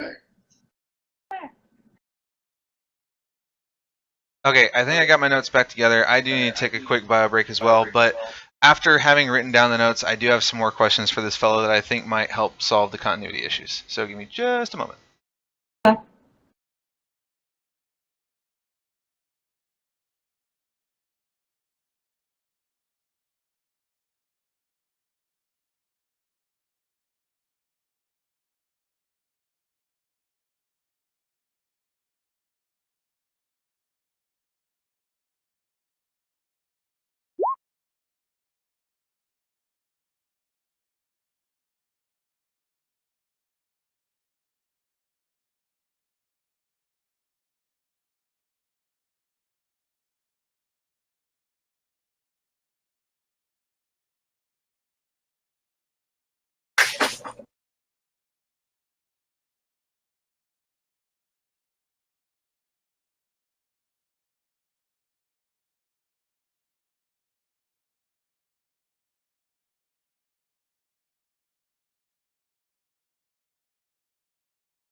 Okay, so real quick before I move on, let me just sound off to what I said and let me know if I screwed anything up, right? Okay, so as caravan comes around the bend, they notice a person buried up their head with Oathbreaker written on their forehead, and that's not how you spell written. Then as the caravan comes to halt, Lark goes to the head, messes with it. Knows the person's alive, they want to dig it up. When the person's dug up, Warren recognizes that this is Carlin. She tells the group that he used to be engaged to a girl until he found out that their family was bandits and broke off the engagement. Then, recognizing that Carlin was a harper, I go up and ask him what happened. Carlin says that he was with a caravan that had cultists in it, and when he found this out, he passed the information to another harper, but was caught doing so. While the cultists wanted to kill him, the caravan leaders took pity on him and only buried him, letting Providence decide his fate. He said there never was a betrothal, so that must have been the story that the caravan fed back to the town of Anfield for why he would be buried to his neck. Then I asked him the identity of this harper. Carlin said it was Leosin. When I pointed out that this was impossible because Leosin was even further north of Anfield and would not have been coming from the south, it dawns on Carlin that this is how he was caught and that Leosin he was talking to must have been an imposter. Is that all good? Yep. Okay. So then the next thing I'm going to ask him is like, so you said that there were cultists in this caravan, but that the leaders decided not to kill you. Does that mean that the leaders of this caravan knew that there were cultists and they were fine with it? No, it was the smugglers. They had a lot of treasure.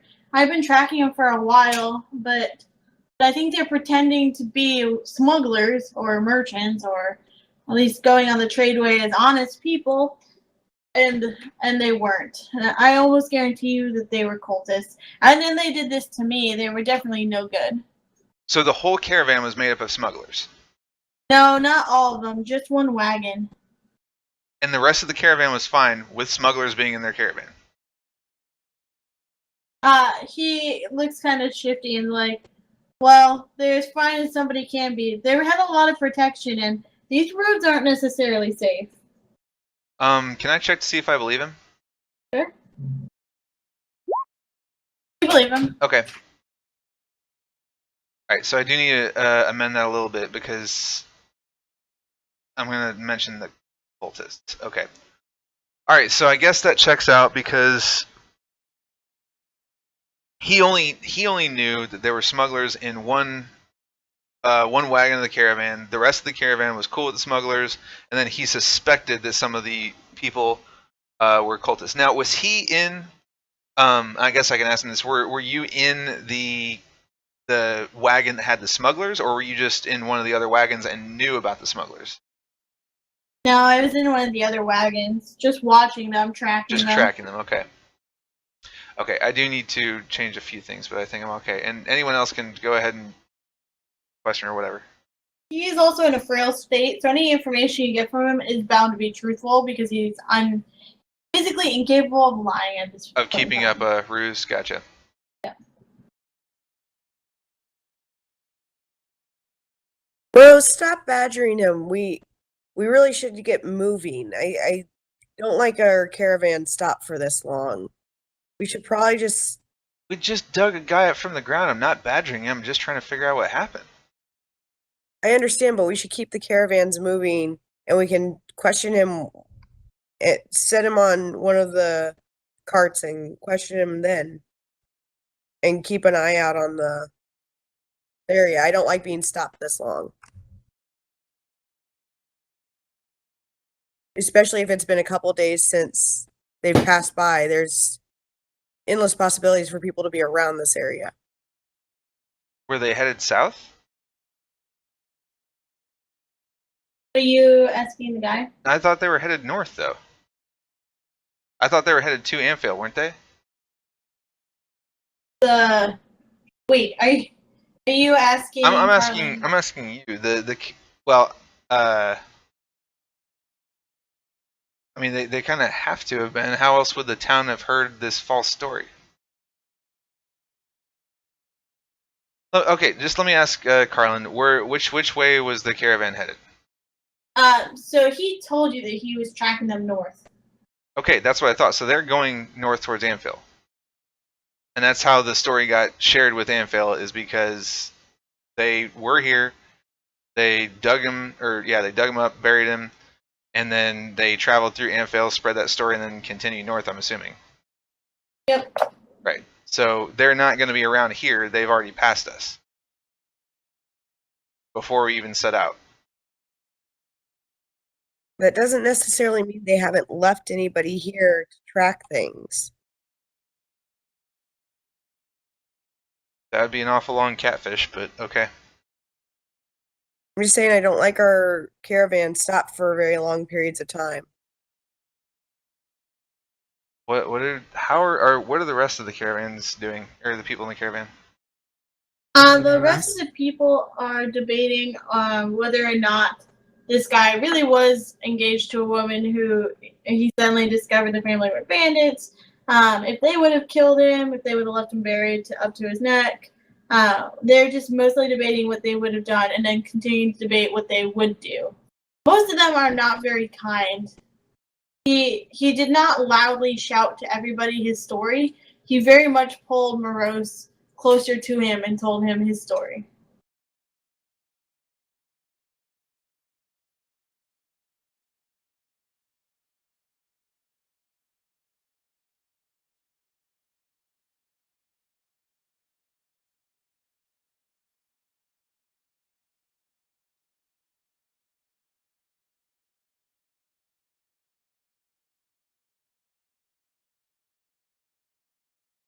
I guess I'm gonna talk to Warren and see if we can, I'm gonna talk to him and say I don't really think it's safe for you to go to Anfield if it sounds like they've already made it through there and they've been spreading the story about you. So perhaps you should stay with us. And I guess pending his answer, I'll go talk to Warren if he wants to stay with us. He obviously can't go on his own. He's not well. He's gonna have to stay with us. Or he might want to finish out his mission. So you've made this proposition to him? Yeah, you said we're a mile out, right? Yeah. Right. So he turns down your help and says, "I have business I must attend to. But if you have any water to spare, Yeah, I would appreciate." I'll give him some apples too. I'll give him 2 apples. I'll give him 3 apples. All right, so he happily takes it, and you see him walk off of the main road area, off the tradeway, and into the distance, kind of eating the apples and then drinking water.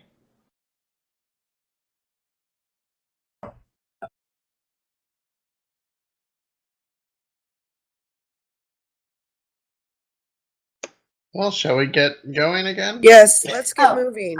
Sorry. I was calculating XP in my head. Everybody 150 experience solving the Torren experience. How much did you say? 150. Okay.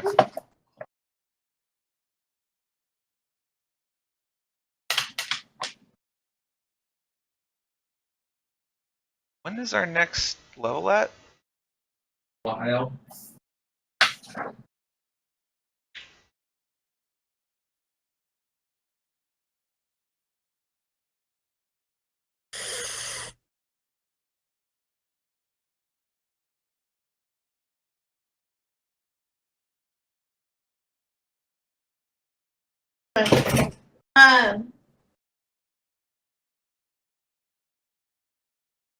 Alright, so the caravan carries forward for a while. Not much is happening in the world, and finally, and I'll move you guys back to probably fine where you're at. Not much is happening in the world as you head south to Waterdeep. Finally, you all make camp, unless you specifically say you did something before you make camp. You all make camp, and the beginning of a very quiet evening occurs. About halfway there. You all, generally the caravans are eating dinner as a group.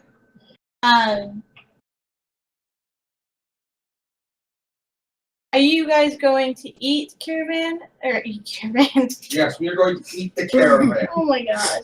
My brain's shutting What are they down. making? All become I cannibals. expect that out of Torren. Are you guys going to eat dinner as a group or alone or?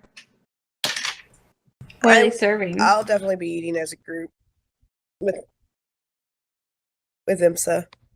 Off to the side and use my crystal ball. Alright, hold on. Okay. So what are they serving? It appears to be some sort of porridge thing.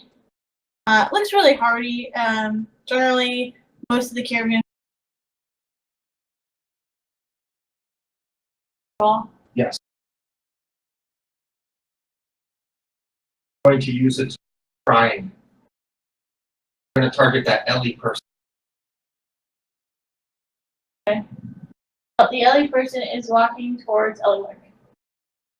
That's fine. That's just the first part. Once that happens, I'm going to use the detect thoughts. Going to go pull something out of the porridge Ellywick has.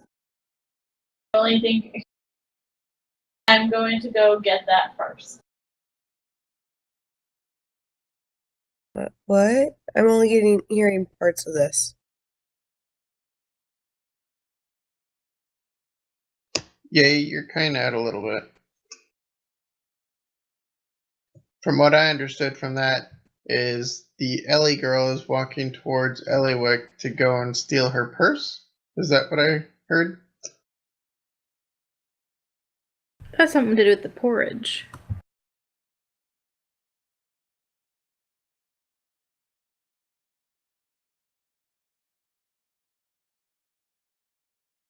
Okay. Sorry, it was something that was best left to IM, but because we're sitting behind each other, I just said it. So Ellywick, Eleanor is walking up to you with purpose. Rush over.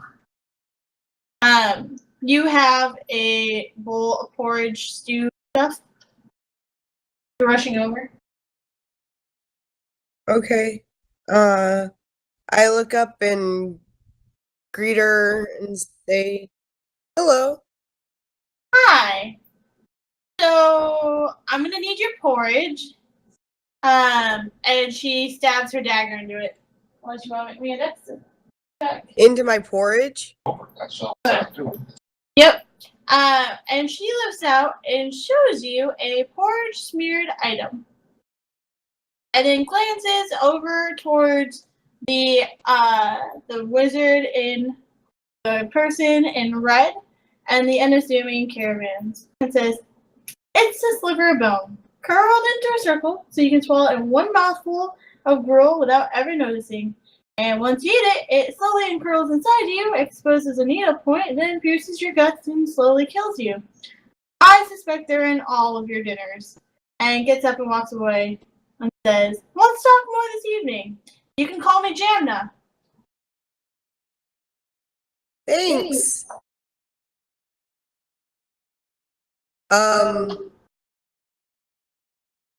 Is she like going and stopping everybody's porridge, or is that what she looks like she's doing? Nope, she just kind of walks off. People, you might want to not eat that. We just found a weird bone thing in my porridge. So we should probably check that. Anybody do anything? Say anything? Who's the closest person near me?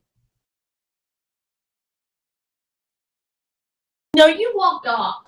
Oh no, you came back. Never mind. I came rushing over. I am the closest person. Okay. Alright. You gonna tell Torren anything? Yeah, I'm gonna say there was some weird bone thing in my porridge that supposedly uncurls and will stab you in the stomach from the inside. We should look in your porridge. Or not have porridge. Okay, who has porridge that's close by? I probably got porridge. Lark, don't eat your porridge. There's something. There might be something in them. I really expect you to say, Lark, go back for seconds. I'm not evil. There might be something in my porridge. Yet. Yeah. What do you mean? Eleanor just went by and stabbed something out of my porridge that she said was a bone that is curled and goes down in one bite and then slowly uncurls in your stomach and pierces your gut from the inside. And I go ahead and take her porridge and like scoop through it. What? Do I find it? Make me an investigation check. Okay.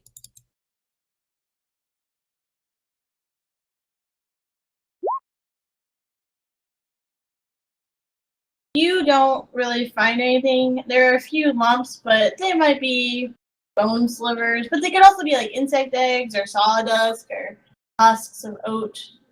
Was this just served to IMSA's group, or are we getting some too? It was served to everybody. Ah.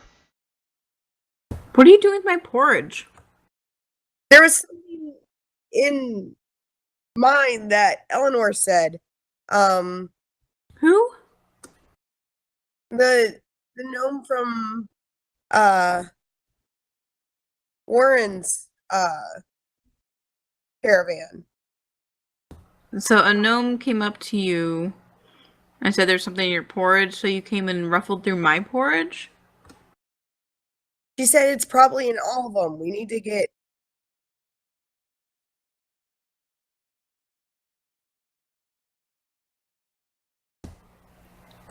So then what are we having for dinner? I don't know. But I'm rushing to stop IMSA from eating as well. Did she hand me back my porridge? Are you handing me back my porridge before you're going, or are you taking it with you? I was taking it with me. Okay. What was her name again? Jam, something like that? Jamna. A little bit of both. Okay, so when I see all this frantic nonsense, I'm gonna go over and ask what happened, hopefully get filled in. Jamna said that Eleanor said that there was something in our porridge and pulled out a small bone fragment that she said was curled in a piece to be eaten in one bite and then would uncurl in our stomachs and expose a point and like pierce you in the gut from the inside. So we shouldn't be eating our porridge. Okay, can I check mine? Sure, do an investigation check. Again, you find some things that could be bone slivers, but they could also just be small lumps of oat or corn husk, sawdust, or insect eggs. So You can scoop them out if you want. So you said that she just stabbed in your porridge and hit this the first time? To Ellywick? Yeah. Okay, so we've both been searching our porridge and can't really find anything, and she just managed to hit it with her dagger the first time. I don't know, but we shouldn't be eating it until we figure this out. We shouldn't be letting anybody eat it until we figure it out. Did you see her dagger before she plunged it into your forage? No. So she might have had it on there, planted it, and then pulled it right out. If we're looking through it and can't find it, and can't find anything in ours, it's a little bit suspicious that she would just randomly stab it the second she moved up, unless she's some type of magician. Remember, you did find small lumps that could be the bone slivers, or they could be the other things. So Right. these would be questionable lumps. Yeah, and I'm going to keep okay. looking at this stuff. I'm just thinking it's a little bit incredulous just to come up, stab something, and be like, ta-da! I mean, unless she's Jack Horner or some type of mythical being. I mean, is she going around to anyone else and doing this? You did not see her. So, do I just keep on rolling more investigations to look at the lumps, or how do we do that? Have people stopped, is anybody else around doing anything? Because I was trying to be fairly loud and stop people from eating porridge. No, people are still eating porridge. They seem to be carrying on normally. You can keep investigating if you'd like. Yep. You have the same effect. Where did You Eleanor feel- go? What? Where did Jamna or Eleanor go? She kind of disappeared. You feel like if there was anything in there, you probably moved it all at this point by your investigation. Okay, so I have searched. I have not found anything in this porridge at all. You didn't actually see the tip of her dagger before she pulled it in, and it seems really suspicious that she would be able to do that just at first stab, again, unless she's some type of magic user.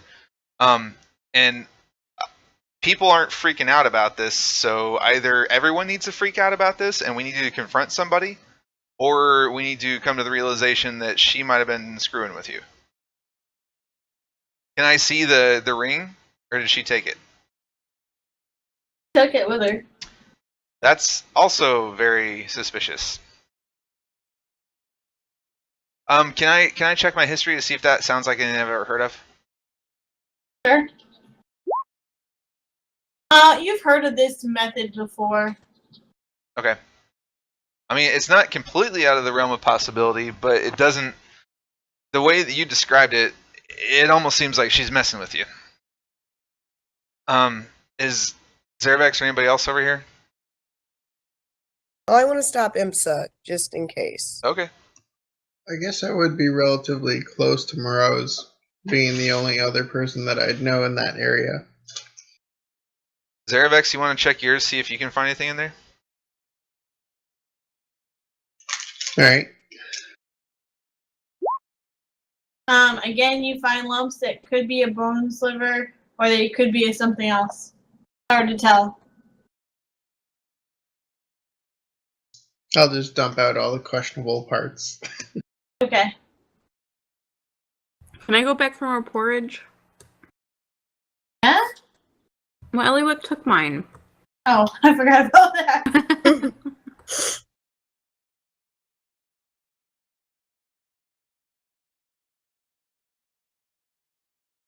Okay. What you guys gonna do in the meantime? She did say that she wanted to talk to you guys by the caravan more later in the evening. By which caravan? Talk to Ellywick. So she's talking about IMSAs. Yeah, I would have gone over and stopped IMSA and said, I think there might be some stuff in the porridge that could be dangerous. And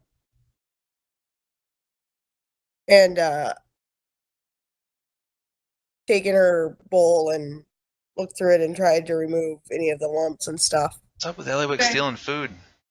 I need an investigation check from you then. Okay.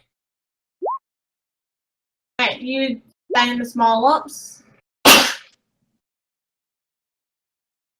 That's also not how you spell the word porridge.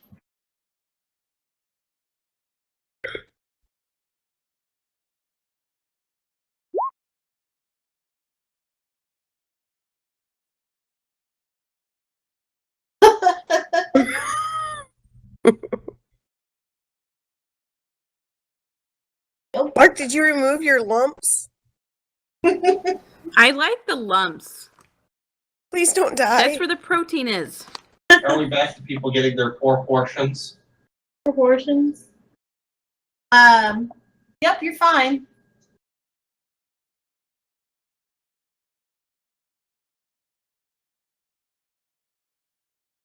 You also noticed that the people from the back caravan who were huddled around the porridge earlier when your portions were originally ladled out were no longer by it. When Lark went back for a second helping.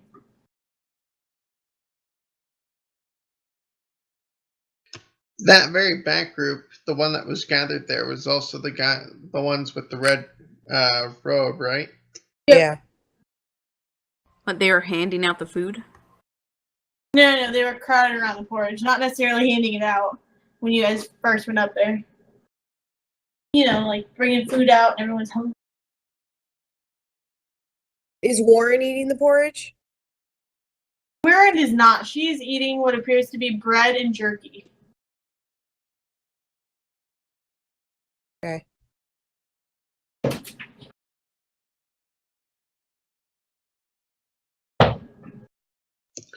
I'm actually going to take the porridge and see if Mittens can smell or tell anything on it.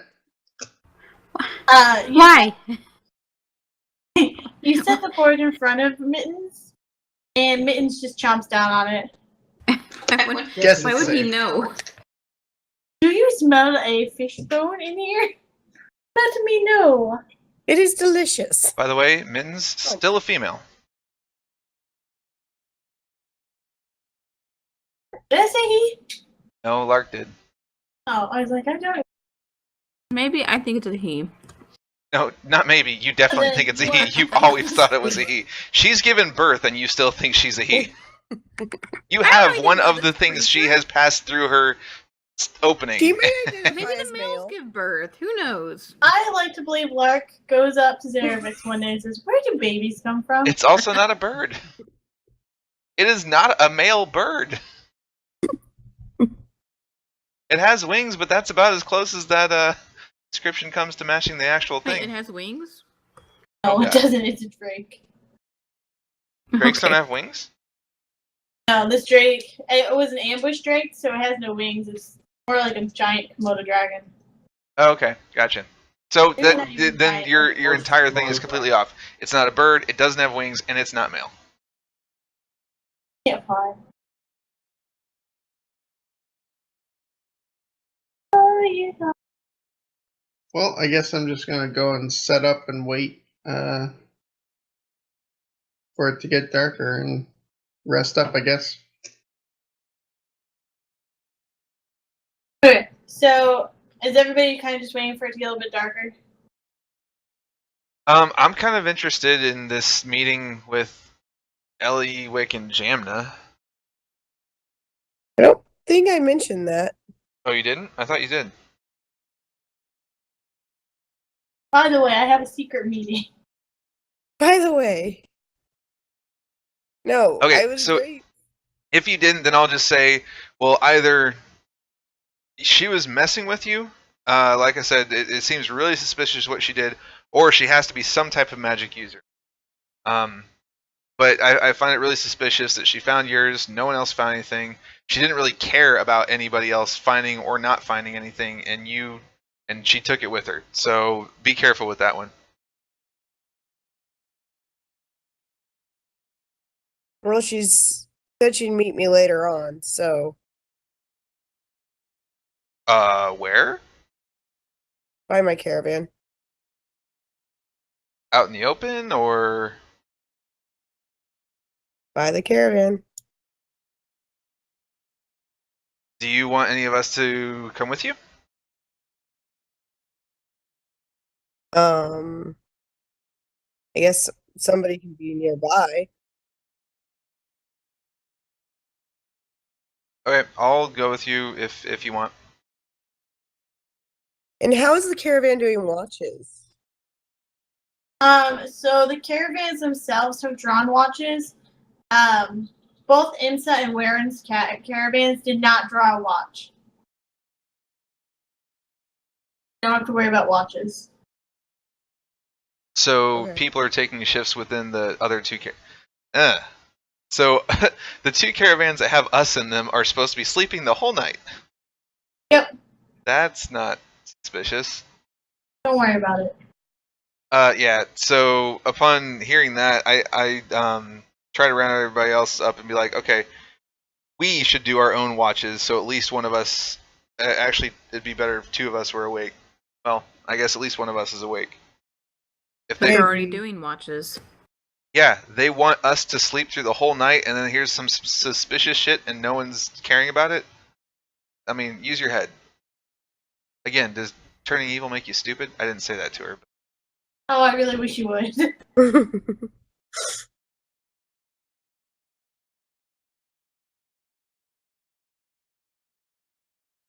But yeah, I think we should have our own watches. Where is Torren during all this? Right by Ellywick. Okay. He literally heard the whole conversation between Jamna and Ellywick. What? Yeah, he walked over there. Well, what did he hear the conversation, or because I greeted her in Gnomish, so I don't know if she was speaking in common or not. He was speaking in common. Okay. Well, I would have figured me speaking with a gnome, I'd normally speak in gnome. Yeah, I know. I'm just saying that makes it even more weird that she's just out in the open and be like, hey, here's this thing that you should really freak out and tell the entire caravan about, but no one else can find one and you can't see it. By the way, I'm making a new religion and calling it Mormonism.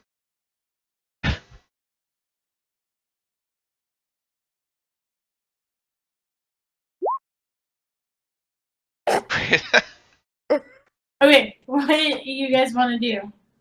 I'm gonna keep a watch at least. Yeah, so Zerevex, Lark, Torren, you guys want to do watches? Yeah, I don't trust them. I definitely don't trust them, because either Eleanor's screwing with us or the whole group of people in the rest of the caravan are screwing with us. Well, and Eleanor's fine. Eleanor can be trusted. Alright, who's doing first watch? I will, because I need to be up for Eleanor. And if Warren trusts Eleanor, and Warren seems like she's been doing this for a while.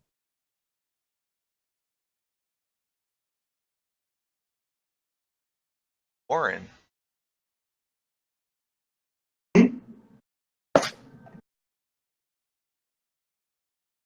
Warren? What?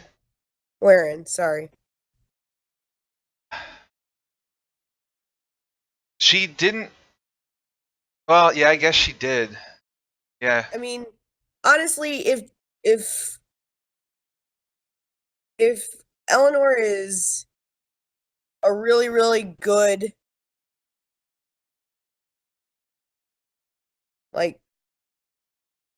protector, she may keep a facade to lull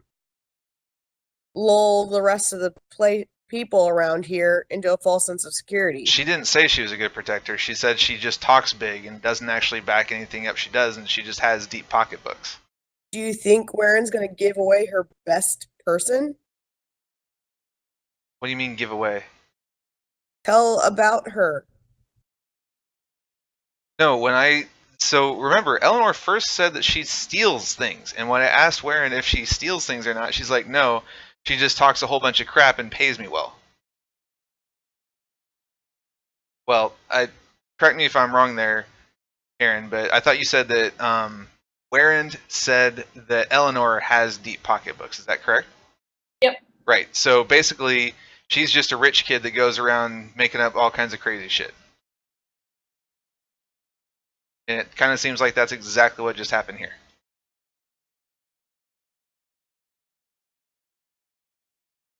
I can go ask Warren, or tell her what happened and ask her about it. I mean, she wasn't eating any of the porridge, so she's not trusting the stuff. Or just doesn't like porridge.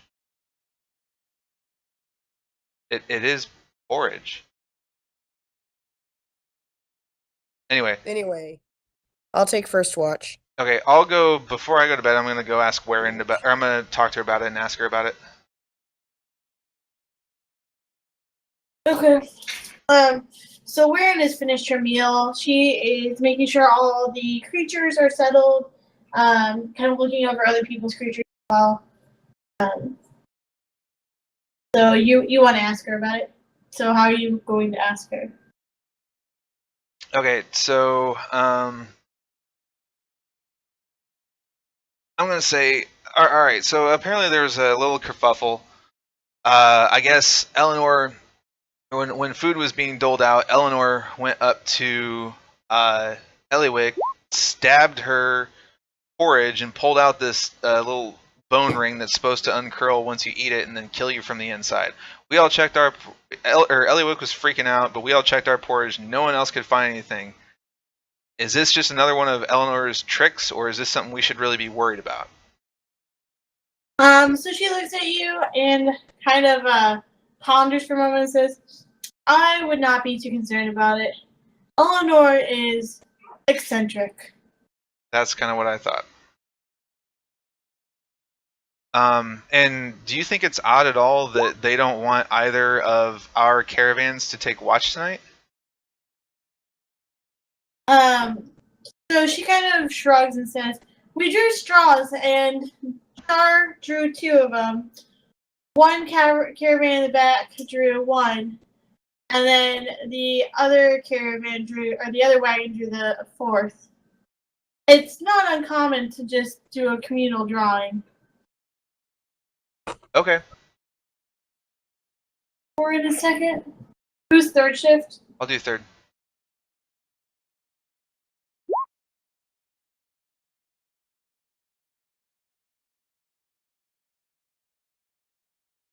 Lark, are you staying up for any of these? Do I have to? No, they're covered. Nope, I'm sleeping.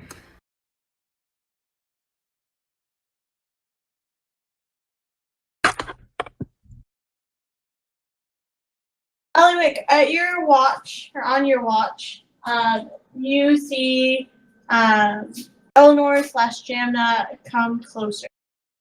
Stand kind of up against the wagon where she would not be seen from the central campfire. She's on the dark side of the wagon. Also there? I would have gone to sleep. It's actual watch.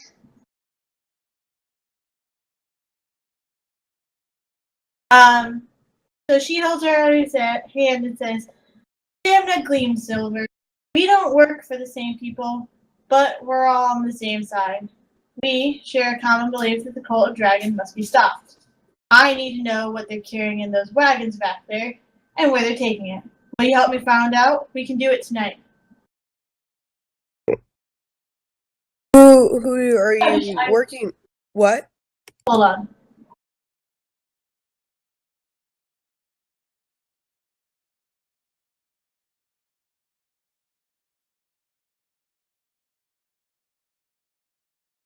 Okay, I'm back. Who are you working with? You don't need to know the name. You just need to know that it's a common goal. You can try to persuade her more, if you like. How did you know that that thing was in my porridge and everything? What? I'm really confused and not sure if I can trust you. So she kind of shrugs and says, well, I saved your life, and I know it was in the porridge, just like I know that the cult is in the back carrying a wagon full of materials that you're also supposed to be investigating.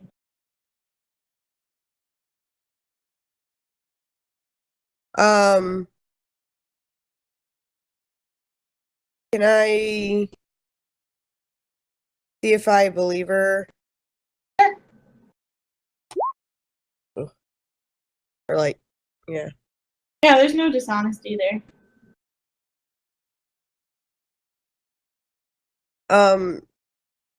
Should it just be you and me, or should I ask another one of my team members to come help as well? You can go. Oh, you're asking her this? Yeah. Sure. After all, they've got a Red Wizard Unless you didn't notice that. But he's Oh, no, back there. I noticed that and wasn't sure. I knew they had one, but I wasn't sure their history. Yeah, well, being the evil scum that they are, that man's name is Asbar Joss, and if he happened to fall off a cliff tonight, the better for it. I see.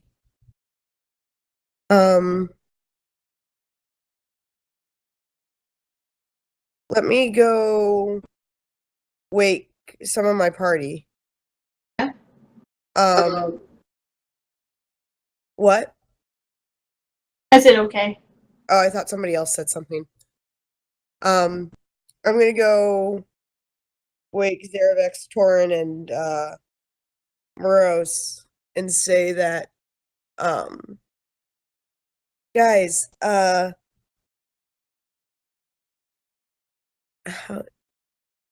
Jamna, right? Yeah. Jamna or Eleanor was saying that she's working with a similar group to take out the cultists, and those back caravans have our cultists, and we need to check out and figure out what's in their caravan. Do you want to come along?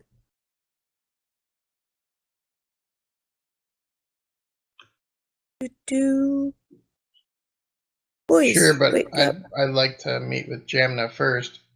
Of course. Yeah, I definitely want to meet this girl and ask her what the hell's going on. I mean, especially, and I look at Zerevex and she's traveling with us. We need to get to the bottom of all this nonsense. Torren, didn't you say earlier that you can trust her? Yes, she means well. How do you know? At this point, I pull out the crystal ball. Okay. Crystal ball allowed me to read people's minds. Oh, what? Huh?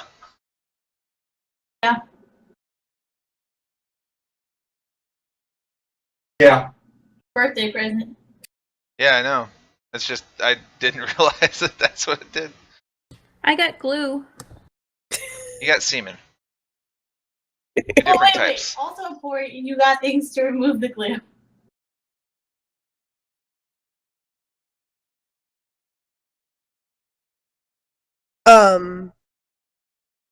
I knew that she was walking up to help you with remove the bone from the porridge. So wait, there actually was the bone in the porridge? Torren said that. You just weren't listening to him. I was just trying to use common sense. It doesn't make sense that she can walk up, stab this tiny little thing out on the very first try, and none of us can find anything in there. Well, anyway, we need to go meet with her, and quietly and quickly. Okay, so I'm willing to head there. Everyone else is? Yep, I'm going to. Okay. So when we get there, I'm going to say, all right, so Ellywick brought us up to speed. She says that you think there are cultists in the back. The Red Wizard is a bad dude. But before we go any further, you know, this whole little bit about you saying that you're robbing stuff, and then Warren saying that no, you don't, and then this stuff with the porridge, but not really wanting to help anybody else out. And again, Warren just sort of shrugging this off. Who are you, and like what? Why are you doing all this? Are you some type of magic user? How did you know the bone was there? How did you find it on the first stab? And how are you not worried about anybody else choking and dying from their porridge? We're going to start on the first of many questions. You originally asked her, who are you? Yeah. To which she responds, I am Jamna Gleamsilver. You asked, what is this ruse? And she does not answer that question. How did she know that the bone spur was in there, or the bone sliver was in there? Experience. Lots of experience. More experience than you have. And why did she care about anybody else? No, I asked how you can stab it on the first go. I've been through many campaigns in my life, and I know that there are assassins out there. I know that there are ways that people try to, you know, get people to ingest stuff, but there's no way that you can just stab and hit that thing the first time, not knowing where it was before. So she raises one eyebrow and says, maybe you just need to get better. No, look, if you want us to trust you, you need to answer some of the stuff because I'm not just going to go off on a whim from some person that can't even be straight with her own potential teammates. Roll me a d20, just flat d20.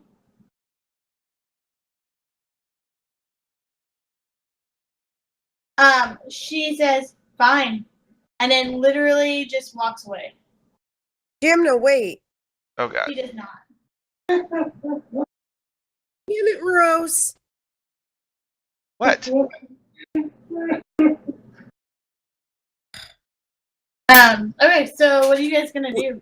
Moroz, we have a responsibility, and she was helping us. You don't know if she was helping you. We already know the people back there look creepy. Yeah, but she can't answer anything straightly. How are you ever going to trust somebody if they can't answer stuff straight and if they try to hide stuff from you?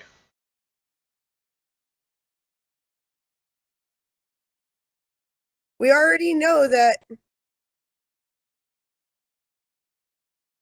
Okay, fine. If you guys want to do it, I'm not going to be a part of that. Already said she was trustworthy, and you completely ignored that. You're just a fucking asshole. No, I'm not. I'm just reasonable. Maybe Torren can trust her, but if that's too many. Okay, fine. You guys do whatever the hell you want to. Too many weird things for me. I'm out, and I go back. I think that's the first time we've heard Ellywick swear. No, she's called me shit before here. She gets angry at me. She like swears in a row. Chain swearing. She's definitely sweared at me before on here. She gets mad. The later it gets, the less that I do exactly what she wants me to do, she'll yell at me. So she can go do whatever the hell she wants to. I'm going back to bed. Ellywick, the rest of your shift happens without any issue. Torren, it is now your shift. Well, we haven't. I mean, do we want to follow and go check out that? Do the rest of you want to follow and go check out that part?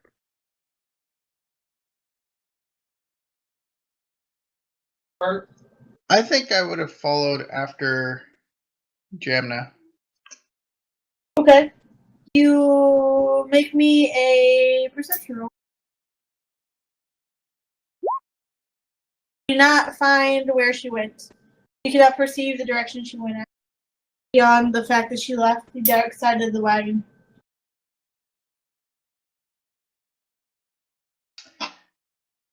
Well, then I guess I'll head back to my caravan. Okay.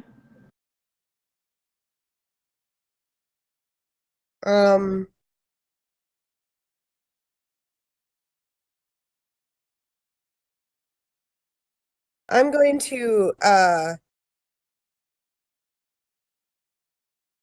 ask Barzu if he saw which way Jamna went. No, Barzu's sleepy. Oh, I'm sorry. Bed now? What?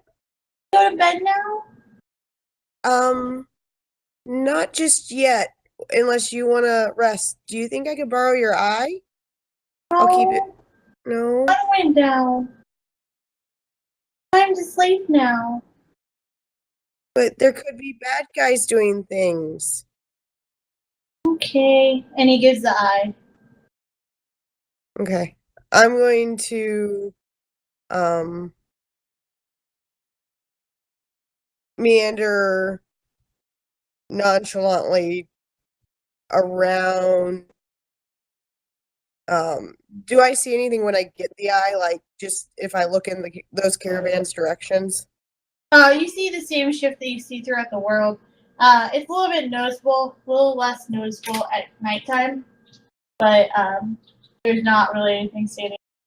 You do see, however, that the caravans in the back have done the same thing that your group has done, which is set up an independent shift of guards and such.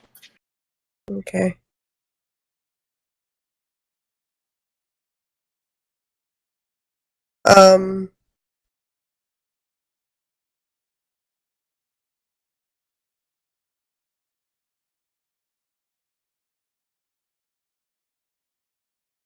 How far away are they? Like, how isolated are they? Like, is it something that I could just kind of like look like I'm meandering around and keeping a watch on things, or does it look like they're pretty sectioned off? They're pulled back enough that they've had to start a separate campfire for their wagons. So you would have to meander a good distance from your caravan to get to them.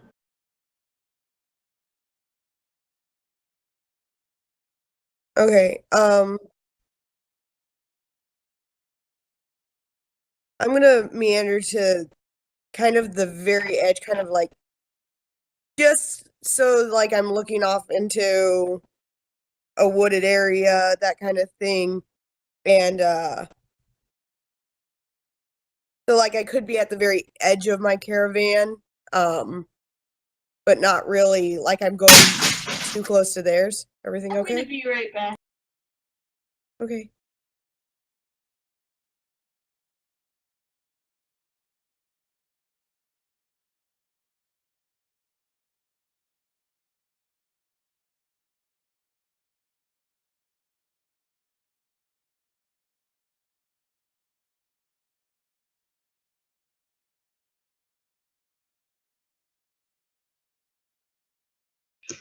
Hello. I'm back. He had to run away. Cats, man. Mhm. What were you doing? I was gonna go to kind of the interim point between the caravans so that it looks like I'm just like trying to get just outside my caravan, but not actually like I'm trying to be close to theirs or snoop. Okay. And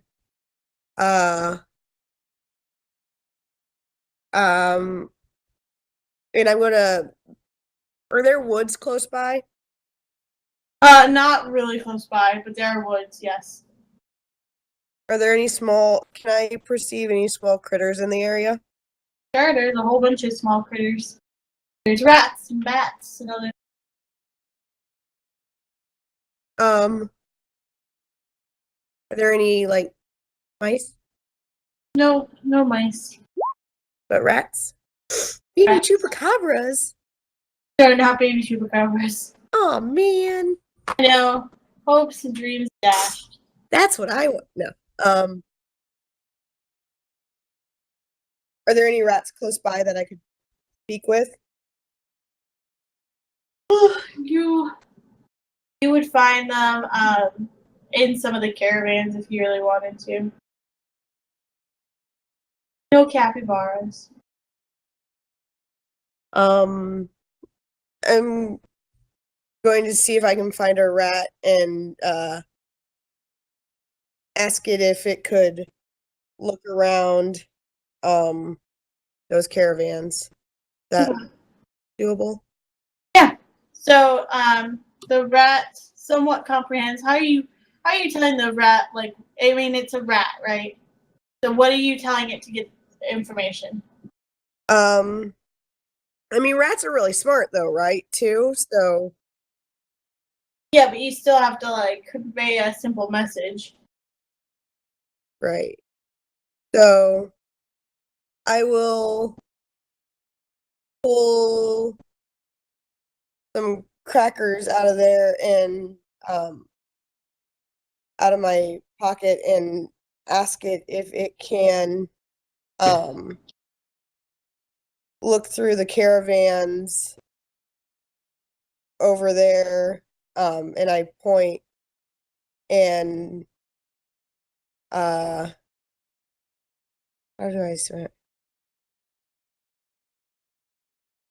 And see if it can tell me what's in the caravan in any way. Like, is it food? Is it metal? Is it shiny? That kind of thing. Food, metal, shiny is what you want. Sure. Alright, so the rat heads out.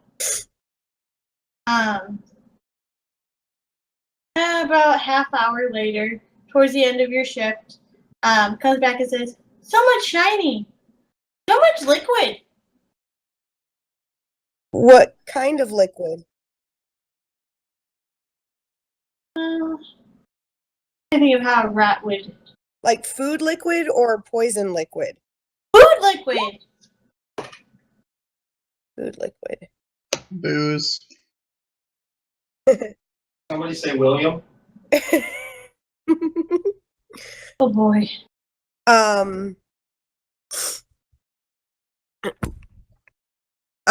I'll just say thank you so much. Did you see any other gnomes like me around there? Nope. Nope. Well, thank you so much, and I give him another treat and say thank you so much for your help. Perfect. So that is the end of your shift for real this time. Yep. Time's up. Working a double shift? I think I'm just gonna go back and rest. Okay. And Torren is after me, right? Yep. Okay. Torren, what are you doing on your shift? I want to pull out my crystal ball. And I want to use the scrying ability to locate Almond Joy. I have to make a roll for that. No, it's not something. Says you can see and hear a particular creature you choose that is on the same plane of existence. That's what I thought. I just can block it because it's not. I can't use the detect thoughts. Yeah, that's what I thought. You see Almond Joy in a warm stable, munching away on oats. Looking around, can I see what is it? The stable that's where we were just at? No.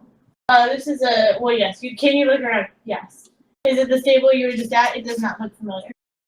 Do I recognize like any wording signage on the stable that would indicate what city it is? Nope. There's just a sign that says Almond Joy, property of Leosin, Orlando. Does Almond Joy still have my riding on there? No. Somebody. Is there anybody around tending to the stable? Nope. I went to sleep. All right, that is all. The rest of your shift passes without incident. Moroz, you're next. Okay. So I guess I'm gonna take stock of obviously the creepy caravan. See what they're doing. Okay. They just appear to be off on their own. The guards are going around it, and that's really it. Okay, I'm gonna. So, you said that the other. So basically, correct me if I'm wrong. There are 4 main wagons, right? There's the creepy caravan. There's us. There's IMSA, and then there's then there's Shins, right? There's Shar, Sorry. Warren, IMSA, Creepy Wagon 1, Creepy Wagon 2, and then there's some other wagons there. Oh, so there are more than just those. Okay. But they're like, sorry, that's probably not a good way to describe it. They're like mini wagons. Like there are 5 main wagons, and then there's like the mini hand carts and small wagons and stuff like that that go with those major wagons. Gotcha. Okay. Yeah. I meant like sort of camps, more or less. There's one major camp that everybody is in, and then. Sorry, I mean camps like in groups of people. Like basically, Warren has a group of people, IMSA has a group of people, creepy people have a group of people, and then Shar has a group of people. Are there any other like main groups of people? There's some people that are drinking. They appear to have come from like all the caravans. Okay. Except for one. And we know obviously that our 2 caravans didn't have to set up watches. Do I notice which, whether it's Shar or the creepy caravan that's currently quote unquote on watch? The creepy caravan has set up watches, and Shar has also set up watches, independent watches. Okay. Is Shar awake? You do not see Shar. Okay. I'm gonna walk over to Shar's caravan and just talk to the guy. awake and say, do you by any chance know if Shar is going to be taking a watch tonight and or when that would be? So the guy on watch says, well, why do you want to know when Char's on watch? There's just been a little bit of weird stuff that I was going to share with him and see if I could get his insight on stuff. So the guy appears to be looking you up and down, determining whether or not he should trust. Well, as he's looking me up, I'm going to say, I'm with Waren's caravan. We're the guards that were hired with Waren's caravan. I just want to keep information open between the caravans. Do you want to try to persuade him? Sure. No intimidation. Alright. He does believe you, because I rolled terribly. And he goes, well, Char's already been on watch tonight. Okay. Well, just if you can let him know that Moroz came by, was checking in with you guys, and I would like if he has some time to maybe talk to him about Eleanor. So he nods like a curt nod, like an army nod, and says, will do. I'll tell him when he's up in the morning. Thanks. And I try not to hang around like I try and take him more of his time. Okay. Anything else? Yeah, so then do I see Eleanor around anywhere? Nope. Okay. And of course, Waren would be sleeping. I guess I'll just go check on the animals, make sure. I'm gonna actually, knowing that there might be potential sabotage, I'm gonna check up on our animals, make sure that I want to check straps, make sure that nothing's cut, nothing is out of the ordinary, that everything is up to snuff. Make me a perception or an Investigation. Yes, please. I cannot talk. Yep. So you see everything looks pretty normal. There's a few bags that look like they've been mislaid, but nothing, like the weights feel right, nothing really feels off. Just like someone carelessly put them down. Alright, I'll just go ahead and straighten those, put them back where they should be, Okay. and finish out the rest of my watch. Perfect. Zerevex. Yes. It is your watch.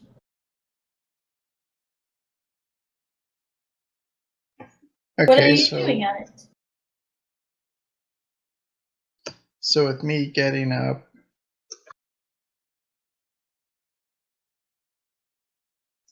do I notice anything? No, the camp seems to be pretty chill. Moroz, did you tell anything to Zerevex when you changed over, or? Yeah, sure. I would want to share.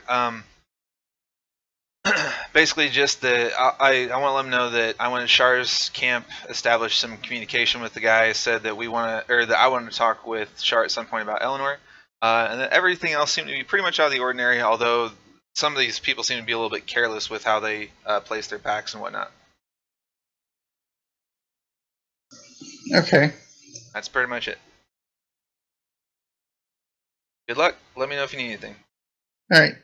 So does anyone around the camp, like, are the camp still active? No, it's mostly settled down by this point. Most people are asleep. There are guards walking around. You do notice that around the suspicious caravans, there's not really a guard walking around anymore.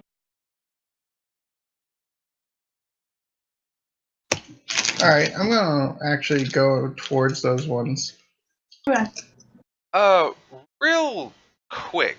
I feel like we've been leaving out anything that's happened with what's his face? Yeah. The silent. Yes. I am aware. Has he been here the whole? I mean, like, we keep asking about the whole thing. Has he just not been here the whole time? His caravan is he's not with the main caravan. Like, he's there, but like if the creepy caravans are set back, he's even further back. Okay, so he's not a part of our immediate situation. Correct. And so there's no gargoyle in our immediate situation. Not unless you seek him out. Okay. Like you can see his campfires in the distance. You know it's him, but he is not. Okay. Also, why there were no rats in his caravan. Cool. Sorry. Okay, well, I'm going to approach the creepy camps, I guess.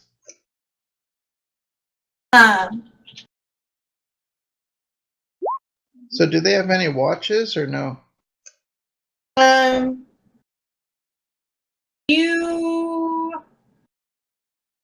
Your character does not know if they did or didn't. I mean, like, do I see them having watches out, or? No, you do not see anybody out.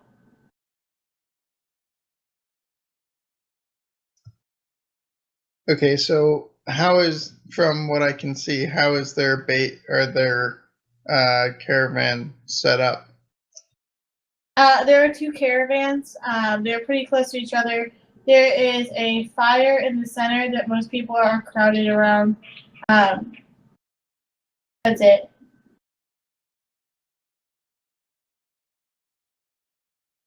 And that would be the camp that has the Red Wizard, right? Yep.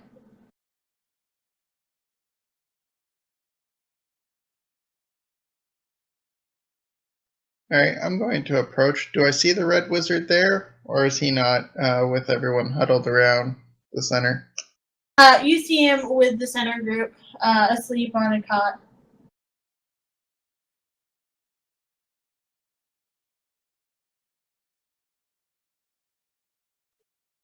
Okay, I kind of want to see what they're hauling. Perfect. How are you going to go about doing that?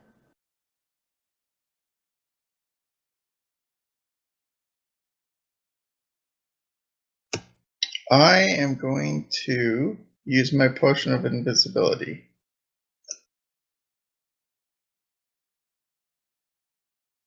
Figure that's the easiest way.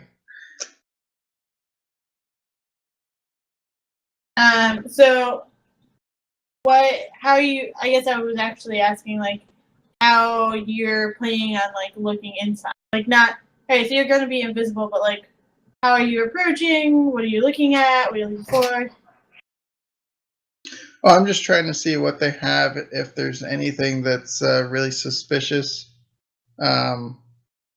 You know, is there anything that would indicate that they are the cultists? Or do I, you know, looking for possibly a mask of Tiamat or anything like that? Sure. Are you looking around the caravans or just specifically in them? What going in them, seeing What? if I can. I'd go in them and see if I could see anything while I'm invisible. Okay, you go in and you are greeted with a gargoyle. In their camp too? Huh? In that one too? Huh? How many gargoyles are there here? Well, you only went into one, right? Or do you say you went into both? Well, I would have went into one at first, but I mean, so I'm not at the camp that has the original gargoyle, right? Correct. All right.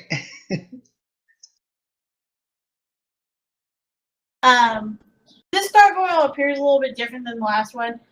You hear a grumbling of rock. What do you do?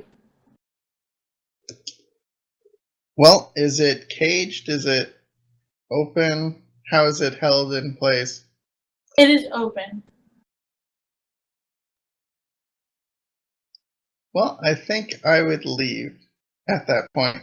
I will tell you that because you were looking around for how it was held in place, that you did see a lot of shiny loot, a lot of treasure. Not so much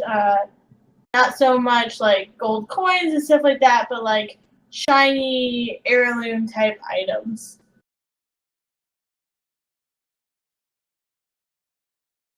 Okay.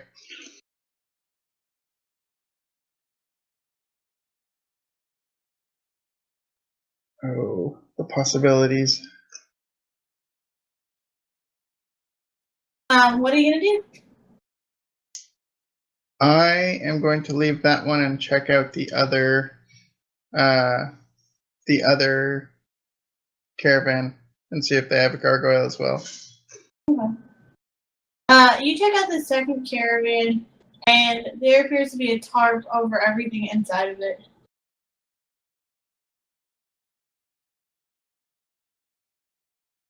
So basically everything in there is just covered up. Yep. Would I be able to peek underneath or no? You can try, yeah. Yeah, I'll go to peek and underneath. You lift up the tarp, and you hear alarm bells going off. Alright, then I will run away. Run away! So, alarm bells are going off, and people are running towards the caravan. Obviously, Zerevex are still invisible. This is enough to wake the remaining party members up. No, you're waking up to alarm bells. And then you're waking up to the shout of murder. Of a murder? Murder. Oh no! Murder! Yes, murder. What you guys doing? Well, where's the person yelling about the murder? By the creepy caravans. Am I still invisible at this point, or have I... You're still invisible. This is like 13 seconds after the alarm bells went off. Okay, I'm going to see if I can see where they're yelling murder. Well, you don't have to go far because there's a dead body underneath the caravan or the wagon you were just in. That's not good. Can I see what the body looks like, or is it too dark for that? It's pretty dark, but you can see that there's a dead man underneath the wagon. And there appears to be a large wound on the man's back.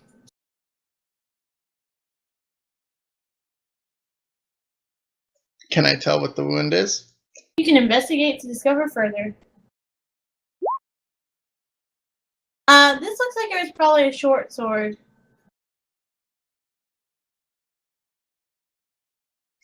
What about, can I tell who it is? Was it anyone that I would have recognized? Nope, this is just a slash in the man's back. Nobody wrote their name. I meant the person who was attacked. Oh. This just appears to be a man from the caravan. You recognize him from seeing him earlier in the evening. Okay. And I'm going to kind of slip back towards my caravan before the potion of invisibility wears off.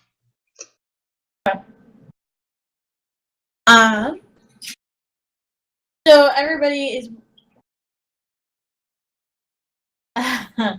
Okay, so yeah, everybody's waking up to cries of murder.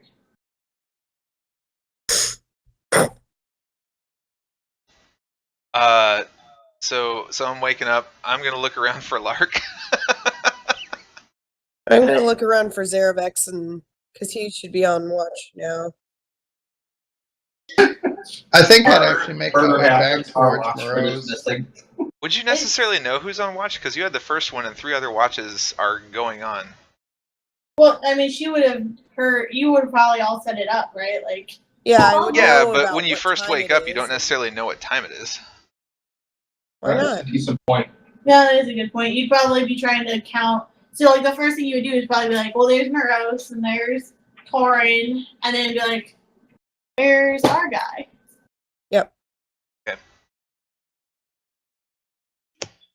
Okay, I would actually probably head back towards Moroz and go to whisper to him. That's not creepy. Yeah, because okay, what is it? Who? Oh, Zerevex, where the hell are you? I can't see you. I'm invisible for no apparent reason. Totally not suspicious.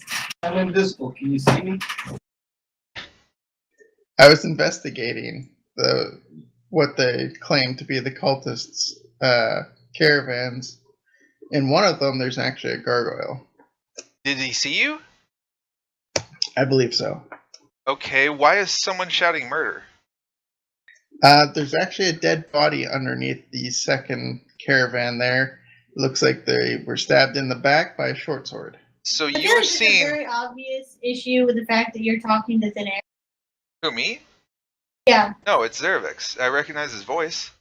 Yeah, but I'm still invisible. I'm probably not looking. I look like a blind man at the moment, looking at the wrong thing. But I put my glasses on, wave my head back and forth, and say, "Hey, you were probably seen by that gargoyle, and now there's this dead man right next to the gargoyle that just saw you. That's not a good thing, buddy. That's fine. It's probably not. We should probably get with the rest of our group. Where's Lark? I probably would have gotten. I mean, I'm still in my bedroll. I probably sat up Hi. during all this. So you're actually in your bedroll, because last time we didn't hear from you for a while, you burned something down. No, I was sleeping. You don't don't know know that, that. so I don't. No, I'm not saying that in character. so why would you go? Where's Lark? Unless you're just really interested in my well-being. Take stock of the group. I hear the voice of Zerevex, and I'm very concerned about where Lark is located. All right, so I would think we should probably get the group together. Okay, here's the issue though. Zerevex is still invisible. If people see, I'm gonna say this to you. Okay, if people see you come uninvisible and they're shouting murder and a gargoyle is just seeing you, that's gonna look 10 times worse. So we need to figure out a way to get you out of the gaze of everybody else for you to become visible again. Throw a blanket on him. I have a quilt. Yeah, I'm just gonna get into a bedroll and cover over. Yeah, Oh, I geez. guess they didn't know that we had watches, so it wouldn't be weird if our last guy is sleeping. Okay, so is everybody close to here? So I say let's kind of try to body block a little bit while he turns back visible. As a halfling. So, you guys wait a half hour, and eventually Zerevex revisibilizes. Wait, we're sitting here for a half hour where everyone's investigating a dead body? Yeah. Yeah, it's really suspicious, actually. Wait a I didn't second. know it was going to be half an hour. Jesus. Okay, so what I will do is once I actually get into the bedroll, I'm going to cast Expeditious Retreat, which is a spell which would end the effect. Nice. All right, so now we're all back to Run visible. really, really fast. Yes, now I can just move really quick. Alright, so, you all are there. It's noted that you were not immediately running. We are not what? The group did not immediately run to the murdered body. Okay, so now that we're all here, let's go investigate and let's look hurried. Okay, first I need to know what weapons you have on you all. Let's start with Moroz. Moroz, what weapons do you carry? I have 2 long swords and 2 hand axes. Ellywick, what weapons do you carry? I have a dagger and a sling. Lark? I have a rapier, a short bow, a dagger, a light crossbow, Don't say short and sword. shiny balls of doom. Who did I miss? Torren. Halberd, a maul, a crossbow, and a quarterstaff. Oh, I also have a great sword, apparently. Why do you have a great sword?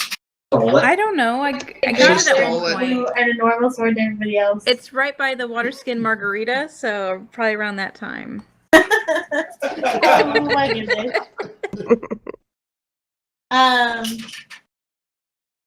Zerevex, did I ask you what you had? No, I just have my invisible sword. Okay.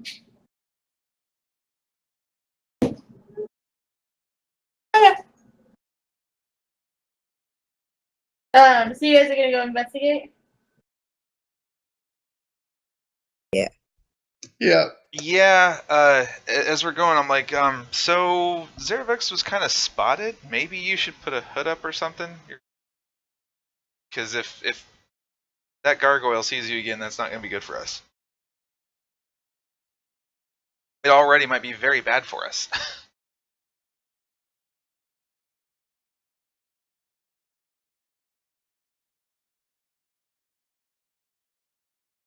Are you there, Zerevex?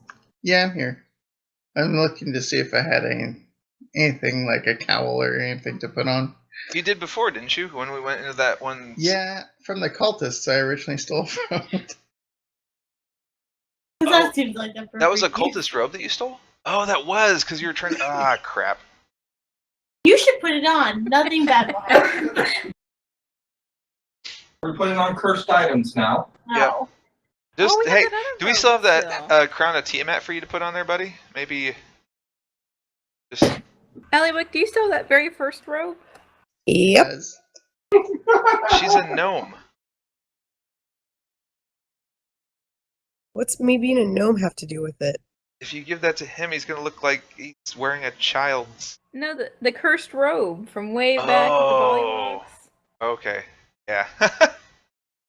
Are we still carrying around randomly? I can't get rid of it. Sold. Can't be sold or discarded. She made a contract. Nah, Always screw it. read. I'll be fine. What was that? I said screw it. I'll be fine. Alright, so as you approach the caravan, one of the cultists turns around and points a finger at... Let me roll dice. Oh, God. That was not me, by the way. That was a lot more dice rolling than I was planning on doing. At Zerevex. Ironically enough. And says, "You did it! I know you did it! Why would you do this? Jim wanted to live!" Wait, now we get a guy with a decent name? Jim. J-Y-M-A. And how did I manage to do this? Oh yeah, just in case you were concerned. I'm calling that Jim. Can't we just have normal days?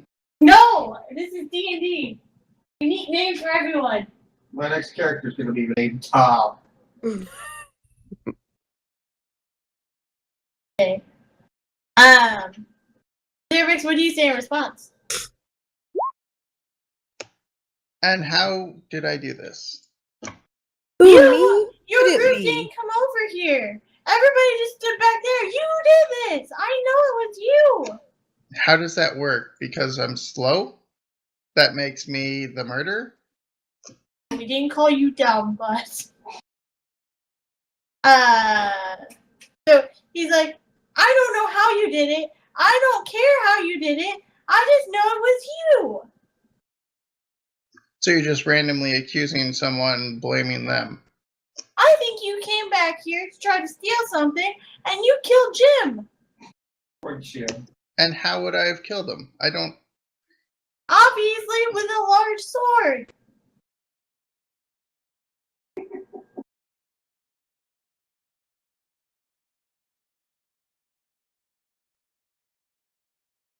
Well, show me the wound, and I can prove to you that it wasn't me. How are you going to prove it? You can check me. I don't have... I am sure I don't have the weapon that killed him. Suspicious.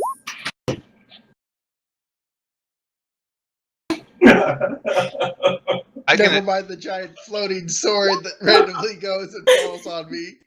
Yeah, That'd be so great.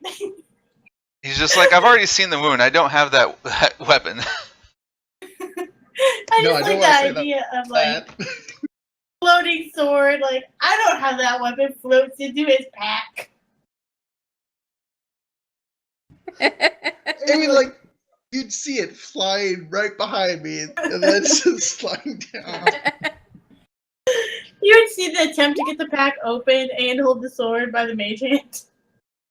No, first she drops the sword, it clangs, gets the pack open, picks it back up, the flap falls back over while she picks the sword back up. The poor cultist is distraught over the death of his friend, but all he can think is there's got to be a better way. Would truly fit with the stealthiness of Lark right there. Yes. Okay, so as you guys are arguing, you see the red-robed person come forward and say, hold on, everyone calm down. We just need to take this one moment at a time here. And this is the most that really anyone has heard him say. Heard him talk. I believe this.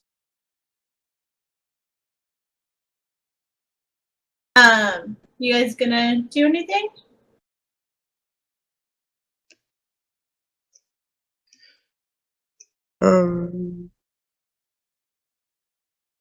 Is he saying anything else? Well, I was waiting to see if maybe you guys had some thoughts before I continued. I'm not accused. Yeah, I'd be waiting for him to continue. Okay, so as he's talking, Warren stands up and goes, I don't think that he did it. I think it was somebody else. Have you checked through your own members? Did someone try to steal something from you? Can we open your crates to see if anything is taken or missing? And Warren is very matter of fact about this. Like, come on, this is obviously a robbery. Let's open up your crates. Let's get this going. And immediately the accusations die off. But the cultists are looking daggers at Zerevex. Daggers or short swords? So here's the question: would they recognize me from before? They already have. I mean, as the champion from. Yes. Oh God. Oh yeah, that did happen. They have recognized you. I've had you guys make a few rolls for this.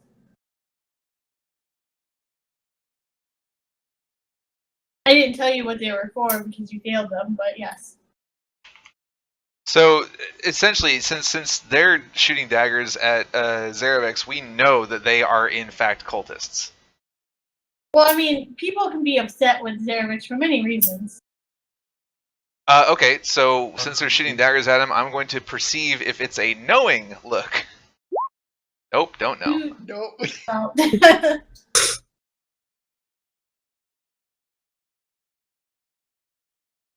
You can assume whatever you would like, but they are outright furious, and there's just a look of absolute disgust and hatred on their faces when they look over at Zerevex.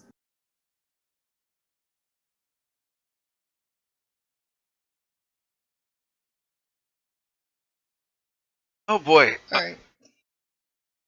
Go ahead. I was just saying, I guess you could call them out, or I mean, does Zerevex recognize them?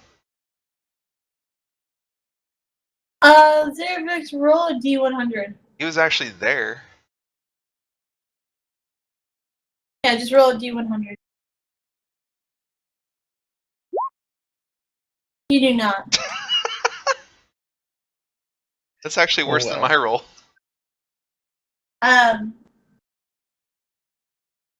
So as this conversation is continuing and all the accusations have died off, a lot of the caravan's prominent people, so Shar, Where? no, Jim. Mushbelro, the Silent, is even there. They heard the yell for murder. IMSA and the other caravan leaders, they're all saying like, well, there's not really anything we can do. In general, everyone believes that you guys are innocent. And you hear Imsa and Warren agree that the gods will punish the guilty party and life will go on. This was clearly a robbery. Is Eleanor That is here? 100% what they believe. Is Yes. Eleanor with a group of people? No, she's not there. Huh. Ellywick, do you remember what... I'm going to pull Ellywick to the side and say, did you recognize what Eleanor stabbed in your bowl of porridge? Nope.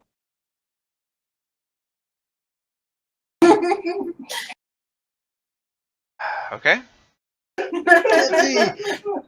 I guess we could have somebody that might have done it, but...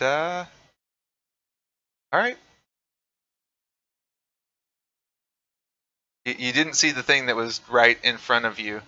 It happened so fast I couldn't tell what it was. Okay. You could probably discern that it was not a short sword. Like the wielding for a short sword would have been pretty insane for that to happen. It was insane in the first place, but you know. I don't know that it says that we're looking for a short sword wound. Like, I don't know that. I didn't ask you what. Like, I just asked you if you knew what it was. I didn't ask you if it was a short sword, because obviously I don't want to say, "Hey, was it a short sword?" Not knowing what the wound was. That's what I'm saying. Is like I have no idea what it is, and I can't help you infer what it couldn't be. Well, to be fair, I thought Zerevex had shared that with you guys, but you're probably right. No, he just whispered that to me. Yeah, I told Moroz. Oh, gotcha. Because he was still invisible at the time. And didn't want to go around the camp shouting as an invisible person. Does anyone have a short sword that is bloody? Please raise your bloody short sword. Okay. So no one's gonna ask Torren, who's also by Ellywick. Clothing went down. Torren, certainly you recognize what type of weapon it was. Do you know what it was? I'm trying not to be too loud about this. Use dagger to pull thing out of bowl. Okay. But either way, I don't see her around here. It's a little suspicious. I'm not going to say anything, though, because I already know y'all trust her, and I'm the only one that doesn't. So I'm just going to let you guys run with it. But Trust who? Eleanor. What are we trusting her about? Well, she's not here, and they're looking for a killer, and she's been doing shifty stuff the whole time. I think it's shifty. I know y'all think it's just fine, but I think it's shifty. And what type of shifty stuff is she doing? Can we not talk about this here? Story of my fucking life. Anyway. Well, it makes a whole hell of a lot of sense to be talking about, us trying to find cultists and everything right in front of everybody. I didn't say cultists, I said Eleanor. I said she's the only one that's not here when we're all trying to find who might have done this, and she's been doing suspicious stuff and she's not here. But also I'm trying to just talk within our group, not shout all over the place. Yeah, but you're trying to describe the shifty stuff, and it's like, this may not be the place to be talking about that. I wasn't. I was just saying she's not here. I wasn't describing anything. Anyway, I'll let you guys run with that. Alright, so we are going to end with the mysterious murder of the dead person under a caravan. Okay. So I forgot to award experience last time, so add 300 experience your character. I can do that. And add another 50 experience for the Who's Your Friend part. Who's your friend? I'll title things as I go. So the Bone Spur / Soul Sliver, it's 50 experience for concluding solving it. That's the word I was looking for.